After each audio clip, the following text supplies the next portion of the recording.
ওকে, আসসালামু আলাইকুম সবাইকে। আশা করি সবাই ভালো আছো এবং সুস্থ আছো। ক্লাস নাম্বার 15তে তোমাদের সবাইকে স্বাগতম। ক্লাস নাম্বার 15তে আমাদের হয়তো এই অধ্যায়টাই পড়াচ্ছি। আবার 14তে অনেকে বলতে পারো ভাই অধ্যায় পড়াইছেন, 15তে আবার এই অধ্যায় পড়াচ্ছেন কেন, এরকম কোশ্চেন তোমাদের মনে আসতে পারে।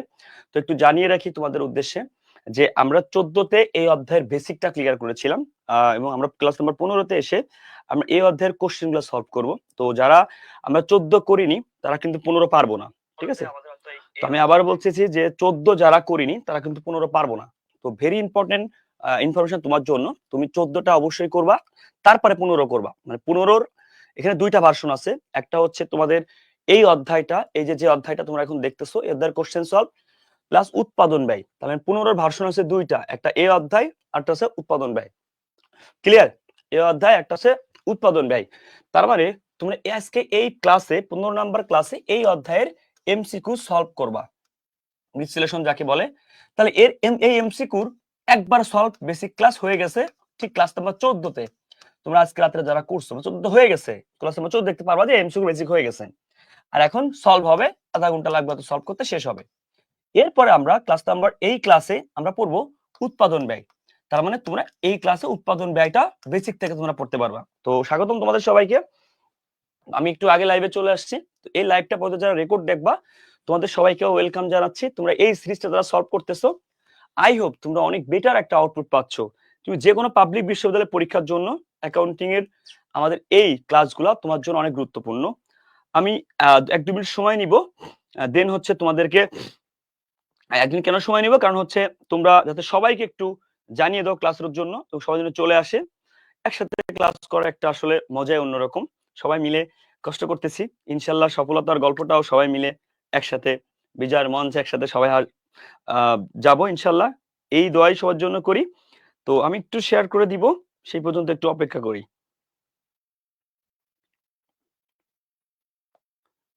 ওকে, এবং সবাই যারা আছে এখানে একটু কষ্ট করে আমরাও শেয়ার করে দিব।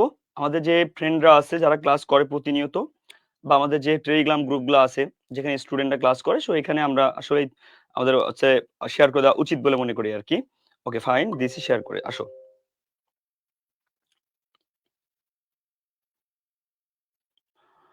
আচ্ছা, দেখো ভাইয়া, এই যে আজকে এই ক্লাসটা তোমরা যারা এখন হচ্ছে জাহিদ স্যার মানে আগুন, নাজমুল হাসান মামা, আমার মামা হন, ভালো আছেন? আসসালামু আলাইকুম মামা, বাজান, কি অবস্থা, কেমন আছেন? ঠিক আছে, তোমরা আমার মামার সবটা সালাম দিও।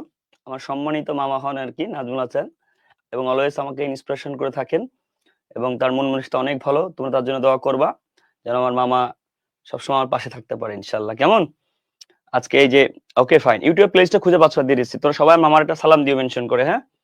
সালাম দিও, আসসালামু আলাইকুম মামা, এটা দিলেই হবে, আর কিছু লাগবে না, তাহলে মামা পেয়ে যাবে। হ্যাঁ, নাম মেনশন করতে গেলে তোমরা পাবা না।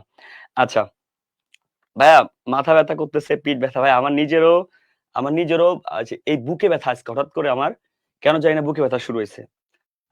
মানে হঠাৎ করে আর কি। তো আমি 2 মিনিট আগে সেটা কথা বলার জন্য। তো এই যে কষ্ট করতেছো, তুমি বিশ্বাস করবে না হয়তো, তোমাদের কষ্ট তো আর 1-2 দিন আছে, তাই না? কিন্তু তোমরা যে কতটা নিজেকে এগিয়ে ফেলছো এবং তোমরা যে কতটা আগায় ফেলছো, তুমি বিশ্বাস করো আর নাই করো, তুমি যদি যে কোনো পাবলিক বিশ্ববিদ্যালয়ের পরীক্ষা, আমি বলেছি 90% কোশ্চেন আমার এখানে থাকবে, 90% কোশ্চেন আমার এখানে থাকবে ইনশাল্লাহ। ওকে, তো তোমরা যারা কমপ্লিট করেছো একদম পুরো ক্লাস করার পরে, তোমাদের সবার কাছ থেকে একটা ফিডব্যাক আমি চাইবো। তো আমি যারা প্লে লিস্টটা পাওনি আমি দিয়ে দিচ্ছি, আমি একটু আগে এসেছি তোমাদের সাথে কথা বলার জন্য। ইউটিউবে প্লে লিস্টটা দিয়েছি ভাইয়া, ইউটিউবে খুঁজলেই পাবা, ইউটিউবে ক্লাস সার্চ দাও যে এমসিকিউ ম্যারাথন ক্লাস পেয়ে যাবা। ওকে, ওকে আসো। তো আমি বলি, তোমাদেরকে একটা গুড নিউজ দিই। দেখো অনেকে, আর তোমরা হচ্ছে একজন, ভাই আপনার কি ঘুম লাগে না?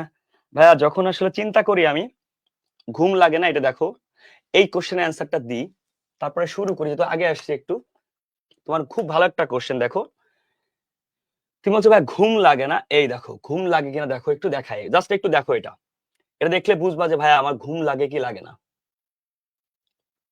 ওকে, ওকে, ওকে, এই দেখো, এই লিস্টটা দেখলে বুঝবা যে ভাই আমার ঘুম লাগে কি ঘুম লাগে না। দেখো এই লিস্টটা, এইটা দেখো, আসো, এইটা দেখলে এবার বলো তোমার কি ঘুম লাগবে কিনা। ধরো ধরো তুমি পরীক্ষা দিচ্ছ 1-2 জায়গায়, কিন্তু আমার শিক্ষার্থী কেউ একজন পরীক্ষা দিচ্ছে রাবিতে 12 তারিখে, আর সেই শিক্ষার্থীকে রাবির জন্য প্রস্তুতি করে তুলতে হবে।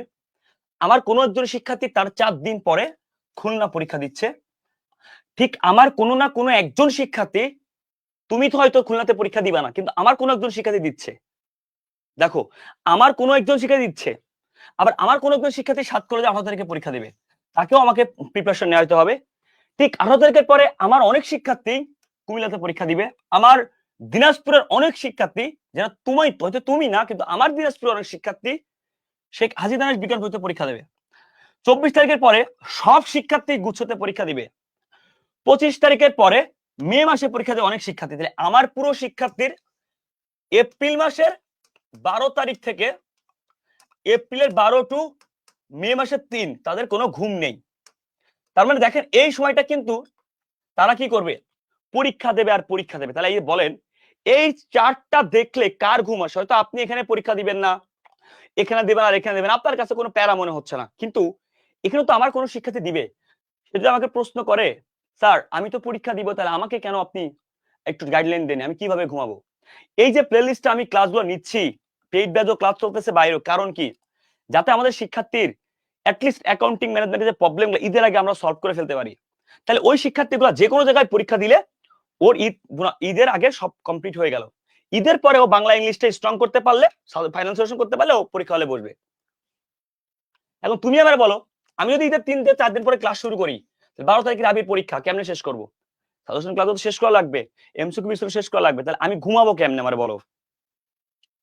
আমি ঘুমাবো কেমনে? আমার এই প্রশ্নের অ্যান্সারটা দাও, এই প্রশ্নের অ্যান্সারটা দাও, আমি তোমাকে তুমি নিজেই বলো এবার, তাহলে আমি কেমনে ঘুমাবো? যদি আমাকে এটা বলো, আমি ঘুমাবো কোন কোন ভাবে আমি ঘুমাবো? এই যে একজন বলছো সিইউ জিএসটি এইচএস2 অল এক্সাম পরীক্ষা দিবা, তাহলে আমাকে বলো, এরকম করে একাধিক জায়গায় তো অনেকে পরীক্ষা দেবে, তাহলে আমি কেমনে ঘুমাবো ভাই আমারে বলো? এখন হচ্ছে ম্যানেজমেন্ট ফ্রি ক্লাস নিবেন, আমি শরীরের যে কন্ডিশন বলতে পারছি না, তবে ম্যানেজমেন্ট টপ 200 বা 300 এমসিকিউ সাজেশনমূলক ক্লাস অবশ্যই অবশ্যই হবে। এটা আমাদের পেইড ব্যাচও হবে অথবা ফ্রি ক্লাসও হবে। পেইড ব্যাচও তো অনেক করছি, কিন্তু আমি ফ্রিও দিতে চেয়েছি, হয় ইয়া ভাইয়া আমি, অথবা হচ্ছে তোমাদের ভাইয়ের নাম হচ্ছে কি রাফি ভাই, যে কোনো একজন ইনশাল্লাহ। হ্যাঁ, এবার তুমি ঢাবির এক্সাম, তুই মে মাসের 15 তারিখে ঢাবির এক্সাম হয়, তো এবার বলো আমার শিক্ষার্থীরা তাহলে কি করবে? ওদের রাতে আসলে কি ঘুম আছে কিনা? তাহলে ঘুম তো তোমাদের 12 তারিখের সামনে মাসে দিতে পারতো, তোমার ঘুম নাই, আমি ঈদের আগে ঘুম নষ্ট করতেছি। আমি তো বলেই দিচ্ছি ঈদের আগে আমার শেষ ক্লাস, এরপরে আর আমাকে পাবে না। হ্যাঁ, ঢাবি যদি আর পুনরায় এক্সাম যেহেতু হচ্ছে, অবশ্যই এটা আমি দায়বদ্ধ, তোমাকে দায়বদ্ধ না, এটা আমি বিবেকের কাছে দায়বদ্ধ, তোমাকে আবার একটু কিছু ক্লাস, কিন্তু হিসাব বিজ্ঞান ক্লাস জানিয়েছি, এর বাইরে কোনো বিশ্ববিদ্যালয়ের কোশ্চেন হতে পারে না, এগুলা পড়লেই হবে। ওই ক্লাসগুলো আমি প্রেফার করবো সবাইকে, যে এই ক্লাসগুলো করলে এনাফ, হিসাব বিজ্ঞান যে কোনো বিশ্ববিদ্যালয়, ঠিক আছে? ওকে, এবার তোমার প্রশ্ন অ্যান্সারটা দাও, ঘুম কি আসার কথা? আসলে কি ঘুম আসার কথা? এটা দেখলে ঈদটা খালি বেরোক না, 3-4 তারিখ হোক, দেখি তোমার কেমনে ঘুম আসে। ঘুম আসবে না, এই জন্য ঈদের আগে অ্যাকাউন্টিং ম্যানেজমেন্ট শেষ করে রাখো রাখো রাখো। বুদ্ধিমানের কাজ হবে ওই জায়গায়, ওই অ্যাকাউন্টিং ম্যানেজমেন্টে সবাই ধরা খাবে শেষমেশ, কারণ অনেকে ফুল বুক প্রিপারেশন নেয়নি। সেই জায়গার ক্ষেত্রে বলছি, ঘুম কি আসলেই আসার কথা? না ভাইয়া, ঘুম আসে না। এই জন্য অ্যাকাউন্টিং যখন আমি শেষ করব, আমি বলতে পারবো আমি তোমাকে ঈদের আগে বহুত সতর্ক করছিলাম, তুমি আমার কথা শোনোনি। আজকে তুমি ঈদের পরে তোমার টাইম আছে 3-4 দিন, তুমি আমার যদি চিল্লাও কাজ হবে না। তো ঠিক আছে, ক্লাসে ফিরি ইনশাল্লাহ। হ্যাঁ, ওকে, টেনশনে শেষ হচ্ছে, কোনো টেনশন নাই ইনশাল্লাহ, আল্লাহ ভরসা, ক্লাস শুরু করে দিই। আসো, কোনো টেনশন করা যাবে না। হ্যাঁ, এই যে ঈদের আগে তো অনেক টাকায় ফেলতেছো, এরপরে তো তোমার ইনশাল্লাহ, ওকে, এরপর তো তোমার ইনশাল্লাহ অনেকটা চাপ কমে যাবে, তাহলে তোমার টেনশন কেন করবা? ঈদের আগে তো তোমাকে অনেক কিছু শেষ করে দিচ্ছি, দিচ্ছি না? ঈদের আগে তোমাকে অ্যাকাউন্টিং ম্যানেজমেন্ট আমার ক্লাস করে যদি তোমার টেনশন লাগে, তাহলে দরকার নেই ভাই, আসলে ক্লাস কর। যখন ক্লাস করো তখন 100-100 গিয়ার থাকতে হবে। হ্যাঁ, তখন মনে করবা যে ইনশাল্লাহ আমি পারবো, কারণ এই ক্লাসগুলা মাস্টারপিস একটা ক্লাস, এবং এই ক্লাসগুলা করার পরে কোন শিক্ষার্থীর সমস্যা থাকতে পারে না ইনশাল্লাহ। ওকে, ইনশাল্লাহ, তাহলে আমরা শুরু করি নাকি? একটু দাঁড়া, মোবাইলে চার্জ দিয়ে নি।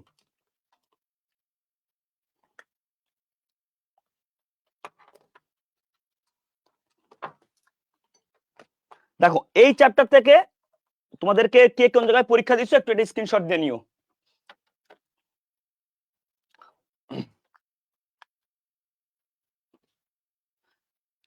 আল্লাহ আমিন। ওকে ওকে ওকে, দেখো তাহলে এখন আমরা প্রথমে আজকে সন্ধ্যায় কারা ক্লাস করেছিলাম একটু জানাও। সন্ধ্যার সময় কারা ক্লাস করেছিল আজকে?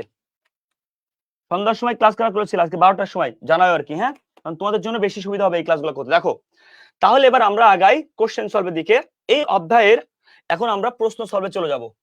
এই অধ্যায়ের বেসিক ক্লাস আমরা করেছি, আমরা এখন প্রশ্ন সলভে যাব। কোশ্চেন সলভ গুলো তোমাকে করতে হবে। বেসিক চাইলে 14 নম্বর ক্লাসটা করবা। দেখো বলেছে একটা এন্টারপ্রাইজের, সেই এন্টারপ্রাইজটা কত, এই যে এখানে বিক্রয় চেয়েছে, আমাকে কোশ্চেনে অ্যান্সার দিতে হবে সবাইকে একটু কষ্ট করে। নিট বিক্রয় চেয়েছে, নিট বিক্রয় মানে কি? এখানে নিট বিক্রয় চাইছে এবং গড় দেনাদার আছে, দেনাদার আবর্তন আছে। মাই কোশ্চেন ইজ, স্যার আপনি আমাকে বলেন তো দেনাদার আবর্তনের সূত্র আছে, তাহলে আমি কি বলতে পারি এই কোশ্চেনটা এসেছে দেনাদার আবর্তন থেকে। দেনাদার আবর্তনের সূত্র কি? নিট বিক্রয়, নিট বিক্রয়, নিট বিক্রয় বাই গড় দেনাদার, নিট বিক্রয় বাই গড় দেনাদার। এটা কি ক্লিয়ার? সেটা আবর্তনের অ্যান্সার কত? 2 বার। তাহলে আপনি আমাকে বলেন তো 2 বার যদি অ্যান্সার হয়, এখানে গড় দেনাদার 75,000 টাকা, তাহলে বলেন তো নিট বিক্রয় কত? বলেন বিক্রয়ের পরিমাণ কত বলেন? উপরে বিক্রয়ের পরিমাণ কত? তাই আমার কি হয়, নিট বিক্রয়, ধারে বিক্রয় হয় উপরে, সরি নিট বিক্রয় ধারে বিক্রয় হয়। তাই বলেন ধারে বিক্রয় কত উপরে? ধারে বিক্রয় বাই গড় দেনাদার, ধারে বিক্রয় কত বলেন? এই কোশ্চেন যদি এখন অ্যান্সার না করতে পারেন, একদম আমার জন্য লজ্জাজনক আর কিছু হইতে পারে না। বেসিক ক্লাস যারা করছেন 14 নাম্বার ক্লাস, তাই উপরে কত হলে অ্যান্সার 2 বার হয়? আর কত শিখাবো? 75 গুণ 2 ডাবল 1.5 লাখ। 1.5 লাখ টাকা ধারে বিক্রয় হয়, ধারে বিক্রয় 1.5 লাখ টাকা হয়। নিট বিক্রয় বের করার সময় ধারে বিক্রয় যোগ নগদে বিক্রয় মাইনাস ফেরত মাইনাস বাটা সবকিছু ক্যালকুলেশন করতে হয়। তাহলে এসে যোগ করতে হয় কি 1 লক্ষ। এই যে টোটাল মিলে 2.5 লক্ষ টাকা নিট বিক্রয়, কারণ কোনো খরচ টরচ বিক্রয় খরচ বাট্টা কিছু নেই। হয়েছে? পাইছো? পাইছো? নিট বিক্রয় না বলে যদি মোট বিক্রয় বলতো তাও অ্যান্সার এটা। স্যার নিট বিক্রয় তো আমরা ফেরত ফেরত বাদ দিয়ে এখানে নাই, আমি কি করব? তাহলে এই প্রশ্ন ভেদে অ্যান্সার 2.5 লাখ টাকা। আশা করি তোমাদের ক্লিয়ার হয়ে গেছে। তাহলে এই সূত্র থেকে কোশ্চেন আসছে, উল্টো সূত্র, উল্টো মানে সূত্রের উল্টা প্রসেস থেকে প্রশ্নটা হয়েছে, ঠিক আছে? এই সূত্রের উল্টা প্রসেস থেকে প্রশ্নটা হয়েছে। আসো, চলতি অনুপাত কত ভালো করে বুঝো। চলতি অনুপাত কোম্পানি উদ্বৃত্ত পত্রের তথ্য, নগদ অর্থ এত টাকা, মজুত এত টাকা, প্রদবী এত টাকা, সুনাম এত টাকা, দেনাদার এত টাকা। চলতি অনুপাতের সূত্র কি? চলতি সম্পদ বাই চলতি দায়। চলতি সম্পদ 10 আর 20 30 এর দায়। 30 সুনাম চলতি সম্পদ না, 30,000 40, তোর উপরে 40,000 চলতি সম্পদ, চলতি দায় কত? 10,000। কত? 4:1। এটা সহজ ছিল, মানে এটা পানির মতো সোজা। এই কোশ্চেন এর থেকে সহজ কোশ্চেন হইতেই পারে না, এরকম একটা ব্যাপার। সুনাম কিন্তু অস্পর্শনীয় সম্পদ, এটা আমরা জানি। বলেছে গড় দেনাদার কত, ভেরি ইম্পর্টেন্ট কোশ্চেন। গড় দেনাদার সূত্র কি? আমরা জানি ধারে বিক্রয় থাকে উপরে, ধারে বিক্রয় থাকে উপরে, নিচে থাকে কি দেনাদার, গড় দেনাদার, গড় দেনাদার। এটার অ্যান্সার কত? এটা হচ্ছে 5 বার, 5 বার। তাহলে 5 বার যদি হয়, ধারে বিক্রয় কত আছে বা বাকি দেব 15,000। তুমি আমাকে বলো তো 15,000 হলে এখানে কত হবে? এখানে কত হলে 15,000, এখানে কত হলে অ্যান্সার হবে 5 বার? এখানে কত হলে অ্যান্সার হবে 5 বার বলো? এখানে কত হলে অ্যান্সার 5? তাহলে নিচেই কম হয় নাকি বেশি হয়? নিচেই নিচেই কম হয় নাকি বেশি হয়? সবাই আমাকে কোশ্চেন অ্যান্সারটা দাও। নিচেই কম হয় না বেশি হয়? অবশ্যই অবশ্যই নিচেই আমার কম হয় অলওয়েজ। তাহলে কত দিয়ে ভাগ দিলে? 5 আর 15, 3 5 15, 3,000 টাকা। তাহলে 3,000 টাকা হচ্ছে উত্তর, ঠিক আছে? এখানে 3,000 টাকা উত্তর। তাহলে আমার কত হবে ভাইয়া? গড় দেনাদার 3,000 টাকা। বুঝছো? এই যে প্র্যাকটিস সেশনটা তোমাকে কেমন লাগতেছে এখন? এখন ভালো লাগতেছে না? এখন ভালো লাগবে, ভালো তো লাগবে। এখন দেখো এই কোশ্চেনকে আমি সলভ করেছিলাম, আমার বেসিকে মোট দায় করাইছিলাম। এই যে দীর্ঘমেয়াদী দায় একদম কোশ্চেনের সাথে হুবহু মিলে গেছে। ঢাকা বিশ্ববিদ্যালয় ভর্তি পরীক্ষা আল্লাহ যদি বাঁচায় রাখে এভাবে মিলবে। ঢাকা বিশ্ববিদ্যালয় না, সরি, যে কোনো বিশ্ববিদ্যালয় ভর্তি পরীক্ষায় আল্লাহ যদি রহমত করে থাকে, মালিক যদি পরিশ্রমের ফল দিয়ে যায়, মানে দিতে চাই, তাহলে এখান থেকে দিতে হবে। আমার এই ক্লাসগুলো যারা করছো প্রত্যেকটা পরীক্ষা শেষে আমি রিভিউ চাই। প্রত্যেকটা পরীক্ষার প্রশ্ন দেখে বলবা যে ইনশাআল্লাহ কতটুকু কমন পেয়েছো, এবং আমার ক্লাস করে মানে একদম হুবহু মিলবে না, হুবহু কমন আসবে না, কিন্তু আমার বেসিক যে টপিকগুলো পড়াইছি এর বাইরে যাবে না ইনশাআল্লাহ। তা দেখো চলতি সম্পদ এত, চলতি অনুপাত, তাহলে সম্পদ 27,000 টাকা 3 ভাগে, 1 ভাগে কত? 9,000 টাকা। তাহলে 1 ভাগে 9,000 হলে দায় 1 ভাগে কত? 9,000। এখানে দীর্ঘমেয়াদী দায় 30, আল্লাহ এখানে চলতি দায় 9, টোটাল দায় হচ্ছে 30 আর 9 39,000 টাকা। যদি বলতো মোট সম্পদ কত, ভাই ওই যে বললাম না, মোট দায় যা মোট সম্পদ তাই, একই কথা। মোট দায় যা মোট সম্পদ তাই হয়েছে, মোট দায় যা মোট সম্পদ তাই। ডিউ তো হাট করে ফেলাই দেবে, তানবীর স্ক্রিনশট নিয়ে রাখ। আমি যে কোশ্চেন আছে, আমি যে যেরকম কোশ্চেন পড়াইছি এর থেকে 8 কোশ্চেন করলে আমাকে জরিমানা নিস যা। এবং আমার গুচ্ছ লাস্ট ফিনিশিং এর যে 8 ক্লাসের যে কোশ্চেন গুলো আছে, গুচ্ছ লাস্ট ফিনিশিং এর ক্লাসে 300 কোশ্চেন আছে এবং আমি যে ক্লাসে পড়াইছি এর থেকে 8 কোশ্চেন হলে আমি আমার কাছ থেকে বুঝে নিস যা ইনশাআল্লাহ। এর থেকে 8 কোশ্চেন হলে আমার থেকে বুঝে নিস ইনশাআল্লাহ, আল্লাহ ভরসা। কারণ আমার হ্যাঁ একটা যদি উল্টোপাল্টা হয়, বাট হার্ড হবে না এর থেকে। আমার থেকে আমি যে কোশ্চেন করছি এর থেকে হার্ড হওয়া মানে খুবই ডিফিকাল্ট। একেবারে 100% বলবো না যে হচ্ছে হবে, ওটা বিশ্বাস কেউ হতে পারে না। দেখা গেলো যে অনার্স একটা ম্যাথ ঢুকে দিল, বাট আমি বলছি এটা হতে গেলে খুব টাফ, মানে একেবারেই মানে এটা মানে তুরা না পারলে কেউ পারবে না ইনশাআল্লাহ, এইটুকু বলতে পারি, এইটুকু আমার কনফিডেন্স আছে, ঠিক আছে? তুরা না পারলে অন্য কেউ পারবে না। আচ্ছা এই কোশ্চেনটা দেখ, দীর্ঘমেয়াদী দায়, দেখ তো এই কোশ্চেন আমি পড়াইছি কিনা, সেম প্যাটার্নের এই প্যাটার্নের প্রশ্ন পড়াইছি কিনা। এবার তুমি আমার বলবা ভাইয়া আসসালামু আলাইকুম, তুমি আমার এরকম সালাম দিবা স্বাভাবিকভাবে, কেন? দেখো তো এই প্যাটার্নের কোশ্চেন পড়াইছি কিনা। এখানে দায় আছে, দায় আছে, অনুপাত আছে, অনুপাত আছে। দেখো দেখো দায় 1 ভাগে 60,000 হলে এই যে 1 ভাগে 60,000, তাহলে চলতি সম্পদ 3 ভাগ, চলতি সম্পদ 3 ভাগ, চলতি সম্পদ 3 ভাগ, তাহলে 1/60 3 ভাগে 318, 1,80,000 সম্পদ 3 ভাগে 1,80,000। এই যে যদি এখানে চলতি অনুপাতের এটা না থাকতো, টোটাল দায় যোগ করলে যা হতো সম্পদ তা হতো। কিন্তু প্রশ্ন আছে এখানে তো মোট সম্পদ চাইনি, এখানে চাইছে চলতি সম্পদ, এই জন্য এটা দিলাম। এখানে যদি মোট সম্পদ চাইতো তাহলে এটা যোগ করতাম, মোট সম্পদ চাইলে এই দুটো যোগ করলে হয়তো, কিন্তু এখানে চলতি সম্পদ চাইছে 1,80,000। Clear clear clear. আসো তাহলে এই কোশ্চেন পারবা কিনা, চলতি অনুপাত কথা বলো। চলতি সম্পদ, চলতি সম্পদ এটা যাবে না, চলতি সম্পদ ভাগ চলতি দায় আসছে যেটা, অ্যান্সার শেষ, অ্যান্সার শেষ, অ্যান্সার শেষ ভাইয়া। ওকে আসো, তারপরে আসো এই দেখো তো এই কোশ্চেন পারো কিনা। তড়িৎ সম্পদ এত টাকা, তড়িৎ অনুপাত এটা কি তারল্য অনুপাত, এটা কি তারল্য সম্পদ, এটা কি তারল্য দায়, তারল্য দায় হলে চলতি দায় কত, চলতি দায় কত বুঝো, চলতি দায় কত। দেখো তো আমাকে একটা কথা বলো, তারল্য সম্পদ 2 ভাগ এবং তারল্য সম্পদের পরিমাণ 65,000, 65,000 ভাগ 2, 65,000 ভাগ 2, 65,000 ভাগ কি 2, 65,000 ভাগ 2, তাহলে পড়তে ভাগ 1 ভাগে কত 32,500। তাহলে ভাই দায় কয় ভাগ 1 ভাগ, এটাই আমার অ্যান্সার, 32,500 টাকা অ্যান্সার। ক্লিয়ার হয়েছে? তারল্য সম্পদ প্রথমে থাকে, তারল্য সম্পদ 65,000, 2 ভাগে 65, 1 ভাগে 32,500, দায় হচ্ছে এই যে 1 ভাগ। হয়েছে ভাইয়া? ভাইয়া সবাই একটু চুপ করি প্লিজ, আমি রিকোয়েস্ট করি, তোমরা এমন করো না, তোমরা এমন করলে খুব খারাপ লাগে, তোমাদের কাছে রিকোয়েস্ট করি প্লিজ, একটু মন দিয়ে সলভগুলো করে ফেলো প্লিজ। দেখো মজুত আবর্তন কত, ভেরি ইম্পর্টেন্ট কোশ্চেন। সূত্র কি, বিক্রিত পণ্যের ব্যয় দেওয়া নেই ভাই, গড় মজুদ, গড় মজুদ 70,000 আছে, তাহলে আমার বিক্রিত পণ্যের ব্যয় দেওয়া নেই, বের করতে হবে। বিক্রয় লাভ 25%, এখানে লাভ কিছুর উপর বলা নেই, মানে বিক্রয় ধরতে হবে। 25% মানে কত, এটা 4 ভাগের 1 ভাগ, 25% মানে 4 ভাগের 1 ভাগ। দেখেন 2 লাখের 4 ভাগের 1 ভাগ কত 50,000, 80,000-এর 4 ভাগের 1 ভাগ হচ্ছে 20,000, তাহলে 50 আর 20 70, তার মানে বোঝা যাচ্ছে 25% মানে 4 ভাগের 1 ভাগ, 2,80,000-এর 4 ভাগের 1 ভাগ 70,000। তাহলে ভাইয়া আমাকে একটা কথা বলো তো, 70,000 টাকার নাম কি, মুনাফা। 70,000 টাকার নাম কি, লাভ বা মুনাফা। বিক্রয় থেকে মুনাফা বাদ দিলে কি পাবো, আমরা সবাই জানি বিক্রিত পণ্যের ব্যয়, এই কোশ্চেন আমরা সবাই জানি।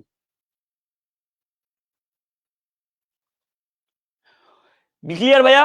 এই যে যে ব্যাপারটা দেখো, বিক্রয় মাইনাস কি এটা, এখানে 2,10,000 টাকা অ্যান্সার হবে। কেন, এর থেকে এই যে এটা তো 3 ভাগ, অথবা এটা থেকে বাদ দাও 2,10,000, তাহলে অ্যান্সার হবে কত 70, 2,10,000 ভাগ 70, 3 7 21, 3 বার। এই যে কোশ্চেন গুলা ইজি, এই কোশ্চেন তোমার পড়াইছি না ভাইয়া, দেখো তো পড়াইছি কিনা এই কোশ্চেন গুলা। এখন তো ভাইয়া মোট দায় আর মোট সম্পদ সেম, এস কনসেপ্টটা আবার একটু ক্লিয়ার করলে ভালো হতো। এই কোশ্চেনটা তুমি আবার রিডিং ক্লাসগুলো একটু রুটিন করে পড়ো, মানে ওইটুকু ওই টপিকটা একটু আবার দেখো, ক্লিয়ার হবে ইনশাআল্লাহ। হয়েছে ভাইয়া? হয়েছে, পারতেছো ইনশাআল্লাহ, না পারলে বইলো। রিটার্ন অন অ্যাসেট, অ্যাসেট মানে কি সম্পদ, রিটার্ন মানে কি আয়, অন মানে কি উপরে, তার মানে বোঝাচ্ছে সম্পদের উপরে আয়। তার মানে সম্পদের উপর আয় মানে কি, সম্পদ যখন আমরা বিনিয়োগ করি তখন আমাদের আয়টা আসে। তাহলে বলতে পারি এই যে কতটুকু সম্পদ বিনিয়োগ করা আছে, রিটার্ন অ্যাসেট মানে আমার সম্পদ বিনিয়োগকে বুঝাইছে, মানে সম্পদ বিনিয়োগ বা সম্পদ বিনিয়োগ থেকে আয়, সম্পদ বিনিয়োগ বা সম্পদ থেকে আয়, বা সম্পদ থেকে আয়, বা বিনিয়োগ থেকে আয়, যে কোনো একটা কোশ্চেন হতে পারে। যে কোনো থেকে হতে পারে, বিনিয়োগ থেকে আয়, হ্যাঁ যে কোনো একটা কোশ্চেন হতে পারে, এগুলো মনে রাখবা। এই কোশ্চেনটা কিন্তু কঠিন আছে এবং এই কোশ্চেনটা তোমার জন্য পারতে হবে, কঠিন হলে পারতে হবে। দেখো বলেছে দেনাদার আবর্তন, নগদ বিক্রয়, নিট বিক্রয়। এই কোশ্চেন একটু একটা সলভ করেছি না ভাইয়া? এই কোশ্চেন একটু সলভ করেছি না? ইজি কোশ্চেন সলভ করেছি, আর করাবো না। এই দেনাদার আবর্তন আছে, তাহলে আমার কি এখান থেকে ধারে বিক্রয় বেরোবে, এই ধারে বিক্রয়ের সাথে যোগ করে নিট বিক্রয় বেরোবে, শেষ। ধারে বিক্রয় যোগ করে নিট বিক্রয়, পারবা? এটা পারবা? এই কোশ্চেনটা তোমরা সলভ করতে পারবা না ইনশাআল্লাহ?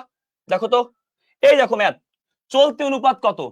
তাহলে দেখো কার্যকরী মূলধন অনুপাত 2:1, এটা মূলধন, এটা চলতি মূলধন, এটা চলতি দায়। চলতি দায় 24,000, 1 ভাগ সমান সমান 24,000, তাহলে 1 ভাগে 24,000, 2 ভাগে কত? 2 ভাগে 48,000। তাহলে ভাই দেখো তো, সম্পদ যদি হয়, সরি চলতি মূলধন হচ্ছে 48,000।